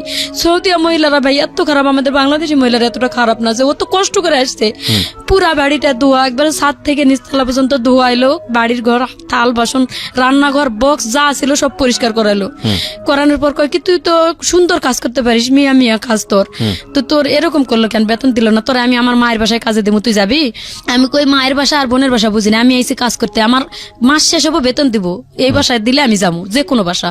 30 তারিখ যেদিন আসবে আমার বেতন দিব, 31 তারিখ পড়বে আমি কাজ করবো না বেতন না দিলে। তখন বলতেছে যে তোর কোনো সমস্যা হবে না, আমার মায়ের বাসায় আমি দেবো। 3 দিন ওখানে রাখলাম, ওর মা আসার খবরই নাই। তখন 3 দিনের দিন আমি নিজে পুলিশের কাছে ধরা দিলাম। মানে সকালবেলা আমার মনে করছে যে আমি যাবো না, বাইরে তালা রাখে খুলে রাখে, ওর হাজবেন্ড কাজে গেছে চাকরিতে, আর্মি চাকরি করে, আমি চলে গেছি পুলিশের কাছে। পুলিশের কাছ থেকে যে আমার আনছে, কয় অফিসে দিয়ে আসতেছি এখনই, এই কথা কয়, অফিসের কথা কয়, আমার পুলিশের কাছ থেকে নিয়ে আসে, বাসায় এসে বলতেছে যে কি লাভ মুর্শিদা, দেখ আমরা নিয়ে আসছি আবার, এখন যদি তোর সারা জীবন আটকায় রাখি বেরোতে পারবি না। আচ্ছা, তখন আমি বললাম যে তোদের যদি মানবতা থাকে তো তোরা আমারে আটকাবি না, আমি তোদের কি অন্যায় করছি? আমি তো তোদের বাসার কাজের মেয়ে না, তোরা আমারে কালকা খাটাইছো, 3.5 দিন ফ্রি রাখতেছস, আমি আসি। এতদিন হয় আমার বাংলাদেশে যোগাযোগ করতে দিস না, আমার সন্তানটা কোথায় আছে আমি খোঁজ খবর নিতে পারতেছি না। এভাবে যখন বললাম তখন ওর বউ কইতেছে যে ওর সাথে রাগারাগি করিস না, আমি আমার মায়ের কাছে দিয়ে দিমু। ওর মা আসলো, সামনাসামনি কথা হলো, আমার সাথে চুক্তি করালো ওর মার যে 7 দিন ওর মা দেখবো আমারে, আমি যদি ঠিক মতো কাজ করতে পারি তাহলে আমারে তার বাসায় রাখে দেবো, আর যদি আমার তাদের ভালো লাগে আমি থাকবো। এভাবে চলে গেলাম 7 দিনের জন্য। 7 দিনের কাছে 15 দিন রাখলো। 7 দিন কাজ করে বলতেছে যে তুই মিয়া মিয়া তোর কাজ ঠিক আছে, আর 7 দিন তুই দেখ যে আমাদের বাসায় কাজ করতে পারবি কিনা। ঠিক আছে, তাও দেখলাম। তখনও আমি বলতেছি যে আমার আগের 3 মাসের বেতনটা নিয়ে এসে দে। বলতেছে যে যদি আমরা তোর 15 দিন পর নিয়েই উকালা করে তাহলে তোর ওই বেতন এনে দিয়ে তোরে নিম। আচ্ছা, 15 দিন চলে গেল। সেদিন বলতেছে যে আজকে তোর 15 দিন হয়ে গেছে, আজকে থেকে তোর বেতনের শুরু, তুই কাজ করবি, আমরা উকালা করে নিতেছি। উকালা নিতেছিস, আমার বেতন এনে দে। আমরা জানি না কি অবস্থা, দেখেন কোন পজিশনে আমি আছি। ফোন দেওয়ার তো যোগাযোগই নেই, নাম্বারও দেয় না, ফোনও দেয় না, বলে কি যে আমরা জানি না। আচ্ছা তোরা জানিস না, কে জানে আমার ওই বেতন কে আনে দিব? তখন আমি আর কিচ্ছু না বলে কান্দে কেটে কাজ করা শুরু করলাম। কাজ করতেছি, ওই 7 দিন পর ওই যেই মেয়ের জামাই আর যার ছেলে আর কি শ্বশুর বাড়িতে দিল, ওই ছেলে আসছে এখানে শ্বশুর বাড়িতে, আমি আলাদা করে তার রুমে গেলাম। ওরা যায় যখন বললাম যে তোর মার বাসার বেতনটা তো আমি পাই নাই এখনো, আর ওদেরকে বললে ওরা গুরুত্ব দেয় না। তো ও মোটামুটি ভালো মানুষ ছিল, ওর সাথে সাথে ওর মার নাম্বার, মানে 3 মাস 4 মাস যাবত কি হচ্ছে, আপনার মেয়ে কোথায় আছে, কি অবস্থা কিছু জানেন না? কিছু জানি না আমি, কি ভয়ঙ্কর অবস্থা। পরে আমার আম্মা এদিকে বকাবকি করে শেষ করে দিতেছে, টাকা পয়সা পাঠায় না, আমি খারাপ মানুষ, আমার দেশে থেকে কুলাই নাই দেখে আমি বিদেশে গেছি। বলেন তারপর? পরে ভাইয়া আমি ওনারা বলার পরে উনি ওনার ছোট ভাই চাকরি করে পুলিশের ওখানেই, ওনার ভাইয়ের ফোন দিল, দিয়ে ওনার ভাই চলে আসলো ওনার কাছে আর কি, ভাই ভাই যায় দেখা করে 2 মাসের বেতন দিল আর কি। ওনার ভাই বলতেছে আমি 2 মাসেরটা দিতেছি আর আমার ছোট বোনের কাছে 1 মাসেরটা নিতে। তো ওই 2 মাসের বেতনটা আমার আনে দিল। দেওয়ার পরে আমি বললাম যে তুই আমারে দিলে আমি কই দিমু, তুই পাঠায় দে। তো ওই আবার আমারে নিয়ে ব্যাংকে চলে গেল ওর শাশুড়ির কাছে বলে যে আমি ওরে ব্যাংকে নিয়ে গেলাম। যাওয়ার পরে ব্যাংকে পাঠাইতে পারলাম না, আবার ঘুরে আসে ওর ভাইয়ের নাম্বারে পাঠাইলো, ওর ভাই আবার ওখান থেকে পাঠাই দিছে আমার বাংলাদেশের টাকাটা, ওই 2 মাসের বেতনটা। কিন্তু তাও আমি আমার মেয়ের সাথে কথা বলতে পারলাম না। টাকাটা যে পাঠাইছে আমি শুধু ওই যে আমার ওই ফ্রেন্ড আছে ময়মনসিং, ওর ইতে টাকাটা পাঠাইছি বিকাশে, এবং পাঠাইছি বলছি যে ভাই তুমি আমার মেয়ের খোঁজটা নিয়ে, আমার আম্মার আবার ইমো মোবাইল নাই, মানে আমার মেয়েরও নাই ছোট মোবাইল গুলা। পরে আমি বলছি যে তুই একটু আমার মায়ের কাছে টাকাটা পাঠাইয়া বলিস যে আমার মায়ের দেখতে, আমি যতদিন নাইছি আমার মায়াটারে জানি তারা না ফালায়। ও যখন ফোন দিছে কয় তোমার মতন বন্ধু আছে যার বাপ মা লাগে না, তার তোমার কাছে যখন টাকা পয়সা পাঠায় সব টাকাই তোমার কাছে পাঠায়, তুমি সব আমাদের কাছে আসলে টাকা পয়সা দেয় না, যোগাযোগ করবে না দেখে, মানে টাকা দেবে না দেখে যোগাযোগ করে না, তাহলে তোমার সাথে কিভাবে যোগাযোগ করে? এই কথাটা বলার পরে বলছে বাড়ি থেকে বের করে দেবো, তখন ও আনে আমার মেয়েকে মাদ্রাসায় ভর্তি করে দিছে। মেয়ে মাদ্রাসায় থাকতে পারবে না, এখানে ওরা কি হয়েছে আমি ওইখানে কিছুই করতে পারতেছি না, ওইখানে আমি আমার ফোন বন্ধ। আবার গেছে এভাবে আরো 3 মাস, মানে ওই বুড়ি বাবার 3 মাসের বেতন আটকাই দিছে। আমার সুন্দর মতন বুঝাই, কয় যে তোর 4 মাসের 5 মাসের বেতন একবারে পাঠাবি, তোর কাজে লাগবো। 5 মাস হয়ে গেছে বেতন দেয় না, যখন আমি কাজ বন্ধ করে দিয়ে আবার পুলিশের কাছে গেছি। আচ্ছা, তখন 5 মাসের বেতন পান? 5 মাসের বেতন আবার পাই নাই, মানে ওদের ওখানকার 1 মাসের আছে আর বুড়ির 4 মাসের, মোটে 5 মাসের বেতন হয়ে গেল। এই 5 মাসের বেতন না পাই আমি চলে গেছি যখন, তখন ওখানকার 1 মাসের বেতনটা পুলিশের কাছে থাকাকালীন আনে দিল। এবং বুড়ির ছেলে আসে ওদের সামনে আমার 100 টাকা গিফট করে, এটা বাংলাদেশে 2000 টাকা হয়, গিফট করে বলতেছে তোর ফোন আজকে তোর হাতে দেবো, ওয়াইফাই দেবো, নাহলে তোর সিম কিনে দেবো আমি পার্সোনাল আলাদা করে, তুই অল টাইম বাংলাদেশে যোগাযোগ করতে পারবি, এবং আমি তোর বেতন প্রত্যেক মাসে মাসে ক্লিয়ার করে দিব। আমি কই আগের 5 মাসের বেতনটা আমার দেও। বলতেছে যে তোর আগের 5 মাসের বেতন, এই যে ওরা 1000 টাকা দিয়েছে আগের মাসেরটা ওদেরটা, আর আমি আমারটা বাসায় যাই তোরে দিতেছি সব। এ টাকা নিয়ে বাসায় গেল, বাসায় যায় দোকানে নিয়ে গেল, আমার দোকান থেকে কাঁচা বাজার যা যা লাগে আমি কি কি খাবো কিনে দিল সবকিছু। সেই দিনটা পুলিশের কাছ থেকে আর কি লিখে দিয়ে নিয়ে আসলো, নিয়ে এসে কিনে দেওয়ার পরে আমি আবার 1 মাস, ওই 3 দিন 4 দিন পর কই এই 2 দিন পরে দিতেছি, 1 দিন পরে দিতেছি, করতে করতে আবার 1 মাস কাজ করলাম ফুল তাদের বাসায়। আচ্ছা, আগের ওই 1 মাসের বেতনটা আমারে দিছে, কিন্তু এটা এই বেতনটা দেওয়ার কোনো খবর নাই। এভাবে আবার ওদের 5 মাসের বেতন জমলো। তা আগের 1 মাসের যে বেতন পাইছি আমি কুষ্টিয়ার এক ভাইয়া, আমি ময়লা ফেলতে আসে ওই কুষ্টিয়ার ভাইয়ারে দিয়ে আমি পাঠাই দিছি যে ভাইয়া আমি আমার ইমো নাম্বারটা দিলাম আর টাকাটা দিলাম, মানে বিশ্বাস করে যদি তুমি পারো একটু হেল্প করো, আমি খুব কষ্টে আছি। ওই ভাইয়া বললো কি যে তোমার যখন ফোন দেয় না, তাহলে আমি তোমার একটা অমুক টাইমে মোবাইল কিনে আনে দিয়ে দেবো, একটা সিম গোপনে তুমি এটা রেখে দেবা। ভাইয়াটা আমার হেল্প করছে, আমি গোপনে একটা 1,000 টাকা দিয়ে আর কি, আমি বলছি যে আমি বেতন এখান থেকে টাকা কাটে নিও ভাইয়া, নিয়ে আমার ফোন কিনে দিও। কই আমি পুরুষ মানুষ হয়, যদি আপনি একটা বিপদে পড়া মেয়ের যদি টাকা নিয়ে ফোন কিনে দেয় তাহলে আবার কেমন হলো। তবে ভাবি আমি একটা সিম সহ করে কিনে দিতেছি, তবে সিমটা যদি কোনো বাইসেন্স ধরা পড়ার মতন ভাব হয়, সিমটা আপনি ভাঙ্গে টয়লেটে ফেলাই দেন অথবা মুখের ভিতরে ঢুকে রাখেন, যেহেতু ফিঙ্গার দিয়ে কিনতে হয়, আমার যাতে সমস্যা না হয়। এভাবে ওনারা একটা ফোন কিনে দিল আমারে, দিয়ে ওই টাকাটা বাংলাদেশে পাঠাইছে। আমি ওই যে গোপনে এই ফোন থেকে আমি রাত্রে ঘুমাইতে গেলে ওই যে ময়মনসিংহে কল দেই, বড় ফোন থেকে ওরা কল দেয়, আর আমি কন্টাক্টে কথা বলি, মেয়ের খোঁজ খবর নিতেছি, মেয়ে কোথায় থাকলো, মাদ্রাসায় ভর্তি করাইছে। আমি অনেকটা হ্যাপি হলাম যে যাক মেয়েকে যখন মাদ্রাসায় ভর্তি করাইছে ও তো এখন বন্দি অবস্থায় থাকবে, আর কোনো ভয় নাই। মেয়ে নাকি 1 মাস লেখাপড়া করে কান্দাকাটি করছে, আর পড়বে না ওখানে, বাপের কাছে বলছে, বাপে কয় তোর মানে খারাপ ভাষা করছে এখানে, যাই হোক ওখান থেকে ও রাগ করে কয় তোর কি লাগে, তুই আমার মেয়েরে নিয়ে গেছিস কে। ওখান থেকে বের করে মানে মেয়ে নিজে নিজে পালে আসছে, ওখান থেকে বের হয়ে গ্রাম সম্পর্কে এক ভাইয়ের বাসা শহরে ওখানে থাকলো। ওই যে 5 মাসের বেতন তারা 5 মাস মানে টাকা হাতে চেপে ধরে 5 মাসের ফিঙ্গার নিল রাত্রে আমার কাছে নিয়ে, মাত্র 3 মাসের বেতন দিল, আর 2 মাসের বেতন কয় ব্যাংকের থেকে আনতাছে তুলে আনতাছে কয়ে বেতন ওই 3 মাসেরটা দিয়ে 3 দিন পরে আবার আমার কাছে রিপ্লাই 500 টাকা নিছে ওরা, নিয়ে বলতেছে কি যে 500 টাকা দিয়ে আমাদের ঘরে কোনো বাজার নাই, তুই আর 2,500 টাকা পাইতাছিস তো আমাদের কাছে, এটা সহজ দিব। আমিও সহজ মনে দিয়ে দিছি ওই 500। এরপরে আর কোনো বেতন তাদের বাসায় আমি পাই নাই। পরে মাস পর্যন্ত কাজ আরো 1 মাস কাজ করলাম, কোনো বেতন পাই নাই। আমি যে বেতনটা দিছে ওরা ব্যাংকের মধ্যে পাঠায়ও নাই। আমি ওই গোপনে ওই ভাইয়েরে দিয়ে ফোন দিয়ে ভাই টাকাটা পাঠায় দেন, নাহলে ওরা আমার কাছ থেকে কোন সময় কাটে নেবে। ওই গোপনে আর কি ওই ভাইয়েরে দেখে পাঠাইছি, ওরা কোনো প্রমাণ দেখাইতে পারে না ওখানে যে ওরা আমাদের বেতন দিছে। এভাবে আসি 1 মাস যখন পার হয়েছে দেখলাম যে ওরা ভালো না। টাকাটা পাঠাতেন কাকে? এই যে কুষ্টিয়ার এক ভাই ওখানে। বাংলাদেশে কাকে পাঠাতেন? বাংলাদেশে এই ময়মনসিংহে এক ভাই আছে। না না না, মাধ্যম জানতে চাচ্ছি না আমি জানতে চাচ্ছি টাকাটা আপনি পাঠাচ্ছেন কাকে? এটা আমার ফ্রেন্ড, বললাম যে প্রথম বাংলাদেশ থেকে যাওয়ার সময় যে আমার হেল্প করলো। টাকাটা কি তার কাছে থাকতো? বাংলাদেশে আসলে আপনাকে দিবে এরকম কোনো কিছু? সে আমার মেয়েকে চালাইতেছে এখান থেকে দিয়ে, এবং তার কাছে মোটামুটি এখন বর্তমান 50-60 হাজার টাকা ক্যাশ আমার আছে। আচ্ছা, এইটুকুই আর কি, 50-60 হাজার টাকা যা আছে ও খাবে না ভাই, আমি জানি। মানে কিছু কিছু মানুষকে মানে অবিশ্বাস করা যায় না। তো আমার এখনো বলছে যে টাকাটা দিচ্ছি, কিন্তু দিলে তো আমি নিজে থাকার জায়গায় পাচ্ছি না এখন। তো যাই হোক, পরে ওইখান থেকে যখন পলায় আবার পুলিশ না, আমি বেতনের জন্য ঝগড়া করলাম যে আমি আর কাজ করব না। যখনই কাজ করবো না এই কথাটা বলা মাত্র আমার মায়েরা আটকায় দিয়ে ঘরের মধ্যে তারা মোবাইল টোবাইল কাটে নিয়ে গেল, যাতে পুলিশের কাছে আমি কল না দিতে পারি। 3 দিন পর্যন্ত আমার কোনো খোঁজ খবর করলো না ওই রুমের ভিতরে। আমি খাই থাকলাম না মরে গেলাম না বাঁচে থাকলাম। চাবি আমার কাছে ছিল ভাইয়া, চাবিটা রাখে আমি মানে ধৈর্য ধরছিলাম যে ওরা মনে বেতন যেহেতু এতদিন এটা মনে হয় দেবে দেবে দেবে দেবে করে। 3 দিনের পর আমি আর ক্ষুধার জ্বালা সহ্য করতে না পারে নামাজ পড়ার জন্য আমার ঘরটা ওরা খুলে দেয় না 3 দিন। প্রসাব পায়খানা আমি ঘরের মধ্যে পলিথিনে করে পেঁচায় রাখছিলাম। 3 দিনের দিন মঙ্গলবারে রাত্রে ওরা আটকায় রেখেছে, মঙ্গলবার গেছে, বুধবার গেছে, বৃহস্পতিবারে ভোরবেলা আমি ওয়ালের উপর দিয়ে ঘরের তালা খুলে ওয়ালের উপর ওয়াল টেপকায় পুলিশের কাছে গেছি। ওখান থেকে পুলিশ আসে 8 দিন পর্যন্ত তাদের কাছে রেখে ওদেরকে ফোন দিয়ে ডাকে, ওরা আসে না, বলে টিকিট কেটে আসতেছি, পাঠায় দিব, এই সেই বেজাল করে দেয় না। লাস্টে পুলিশ এখানে একটা বড় সফরখানা আছে আর ওখানে আমাদের দিয়ে দিল যে 7 দিনের মধ্যে তোর টাকা পয়সা দিয়ে তোর সফর দিয়ে দিবে। 7 দিন পরে মোবাইল 2টা দিয়ে গেছে, কিন্তু আমার বেতন দেয় না ভাইয়া। পরে মোবাইল দিছে, মোবাইল ওরা নিয়ে ঢুকায় রাখছে এবং আমাদেরকে একটা বাড়ির মতো আছে, ওইখানে আমার মতন আরো অসহায় 55 জন মহিলা, মানে আগে থেকে 60 জন 70 জন আসতেছে যাইতেছে এভাবে 5 মাস আমি ওখানে কষ্ট করে আসলাম। ওখানে আসে দেখলাম আরো দুর্দশা অবস্থা। আরো যত মহিলারা আছে তারা 8 মাস 9 মাস ধরে আছে এবং তারা 2 বছর কন্ট্রাক্ট শেষ করছে, ওদের বেতন দেয় নাই। 3 বছর 2 বছর যখন শেষ হয়েছে দেয় নাই, তখন আরো 1 বছর কাজ করছে একজন 55 বছর মহিলা, ওনার বাড়ি বগুড়া। ওই খালা এখন ওখানে বর্তমান 7 মাস পার হয়ে গেছে, 8 মাসে পড়ে গেছে এবং বাংলাদেশে কোনো যোগাযোগই করতে পারে নাই।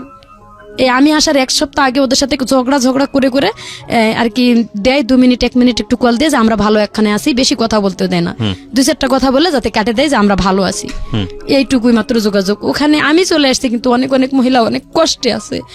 আমি এইটুকু বলতে চাই যে আমার যা কষ্ট হয়েছে, আমি চাই না যে ওই ধরনের কষ্ট আরো মানুষ করুক। যদি কেউ নিজের পেটের দায়ে সৌদি যায়, সবাই যে খারাপ এটা আমি বলবো না ভাইয়া, কারোর রিজিকটা আমি মারবো না। আছে কিছু মানুষ ভালো, কিন্তু যখনই দেখবে যে মালিক ভালো না, 1 মাসের বেতন দিচ্ছে না, তারা পুলিশের কাছে ধরা দিয়ে চলে আসুক। আমি আপনার লিসেনারদেরকে এটা বলতে চাই যে যদি মানে কেউ অসহায় হয়ে যাইতে চায়, যাক 1 মাস ট্রাই করার পরে তারা যেন পুলিশে ধরা দেয় এবং বলে যে আমি বেতন কিচ্ছু নিব না, আমার বাংলাদেশে পাঠায় দেন। যখনই বেতনের দাবি করতে গেছি আমার 5 মাস রাখছে, ওই বেতনও দেয় না এবং 5 মাস আমি ওখানে না খাই কষ্ট করে থাকলাম। এমনকি আমাদেরকে ব্যালেন্ডার করে কাঁচা মরিচ আর কাঁচা টমেটো ব্যালেন্ডার করে সাদা ভাতের লগে খাইতে দেয়, একবার করে ভাত দেয়, একটা করে স্যান্ডউইচ দেয়, পাউরুটি সকালবেলা, রাত্রে একটা করে রুটি সিদ্ধ ডালের লগে। এভাবে ভাইয়া ওখানে খায় থাকা যায়। তারপরে আপনি দেশে আসলেন কিভাবে? আমি দাবি ছাড়ে দিলাম যে আমি বেতন নেব না, আমি কিয়ামতের দিন যদি বেতন পাই থাকি কিয়ামতের দিন নেবো, এভাবে ছাড়ে দিয়ে চলে আসছি। যখন না করছি তারও 2 মাস পরে আমারে পাঠাইছে, বেতন নিব না কোয়ার পরে 2 মাস পরে আমারে পাঠাইছে বাংলাদেশে। এবং বাংলাদেশে আসছি আমি, তো আমার ফ্যামিলিতে আমার মেয়েরা তো আগেই বার করে দিয়েছে, তারা বাড়ির থেকে যোগাযোগ করতেছি, কথাবার্তা মায়ের সাথে বললাম, ঘুরে ফিরে কয় আমি নিজেই চলতে পারি না, তোমার সন্তানে কিভাবে চালাবো, তারে কিভাবে, আমি ঘুরে ফিরে ওই আগের কথাই। তো সন্তানটা আসছিল আমার এখানে, ভাগ্নের বাড়িতে ছিল, বোনের মেয়ে। আমি আসবো শুনে মানুষের বাড়িতে ছিল, খালাতো বোনের বাসায়, তারও আমি টাকা পয়সা দিতে পারি নাই, দেয় নাই এখনো। আমি বর্তমানে অসহায় অবস্থায় আছি। আমার ওইখানে এক খালা ছিল, উনি আগে আসছে, উনি আর কি আমার মেয়ের ভাগ্নির বাসাতে নিয়ে ওনার বাসায় রাখছিল। বলছিলাম যে খালা তুমি একটু পারলে আমার মেয়েটারে দেখো, তার কারণ মেয়েটা এখন উপযুক্ত হয়েছে, যদি এখন একটা অ্যাক্সিডেন্ট কিছু হয়ে যায় তাহলে লাইফটা নষ্ট হবে। আমি চাই না মেয়েটার লাইফটা নষ্ট হোক। আমি মানে বড় করছি মেয়েটারে, একটু হাতে পায়ে বড় করতে পারছি, কিন্তু লেখাপড়া করাইতে পারলাম না। আর এখন আমার নিজেরই থাকার জায়গা নাই, উপযুক্ত মেয়ে নিয়ে আমি কোথায় দৌড়াদৌড়ি করব? আমার আসলে বলার কিছু নাই। আজকে আমি একটা জিনিস বলি আপনাদেরকে, প্রিয় শ্রোতা, অনুষ্ঠানটা আনইন্টারাপ্টেড শুনেছি, শুধু বিরতি নিয়েছি, বিরতি থেকে ফিরে এসেছি। এই মানুষগুলা খুব ভালো লাগে, মানে যখন আসে আমার কাছে এসে বলে যে ভাইয়া আপনাকে খুঁজতেছিলাম, কিছু গল্প বলার জন্য আসছি, আপনাকে দেখে মনটা ভালো হয়ে গেছে। আমি জানি না কেন তারা আমাকে এতটা মানে আস্থার জায়গায় মনে করেন। তবে এটা ঠিক যে লাস্ট 8 বছরে আমি রেডিওতে যে ধরনের শো করেছি, শুধু এই ধরনের মানুষদেরকে নিয়েই করেছি।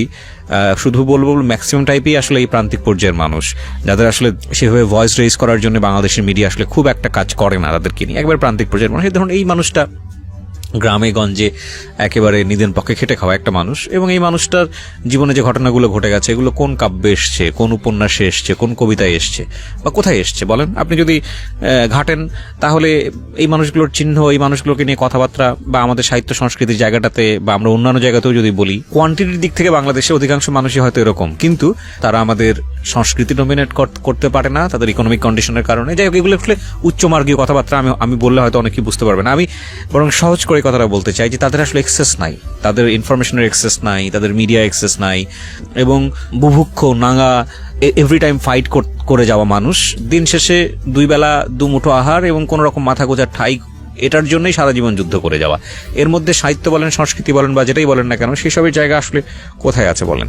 তো সেই জায়গাটা থেকে আমি শুধু একটা কথাই বলতে পারি আজকের এই জীবন গল্প শুনে, মেসেজ যদি আপনি নিতে চান সেই অর্থে মেসেজ হয়তো বিদেশের পার্টটাতে আপনি পাবেন, কিন্তু এছাড়া মেসেজ নাই। এটা একটা দুঃখগাথার গল্প, কারণ আগাগোড়াই শুধু চরম পর্যায়ের বলা যেতে পারে যুদ্ধ বিধ্বস্ত একটা মানুষ, নিজের পরিবার নির্যাতিত, এরপরে স্বামীর পরিবারে নির্যাতিত, নিজের সন্তানকে বিয়ে দিয়েছে সেখানেও কষ্ট পেয়েছে, এবং তারপরও মার কিছু স্বকীয় সত্তা থাকে সারা জীবন জুড়েই, সেটা সত্য। আর বাঙালি নারীর মা সত্তাটা আমি মনে করি এটা বেস্ট মা সত্তা, এবং এটা সারা দুনিয়ার মধ্যেই বেস্ট, কারণ বাঙালি নারীরা যারা মা হন তারা আর যাই হোক নিজের সন্তানের জন্য সবকিছু করতে পারেন। তো উনি ওনার ছোট বাচ্চাটাকে নিয়ে আমাদের স্টুডিওতে এসছেন, আমি দেখলাম উনি বাইরে বসে আছে।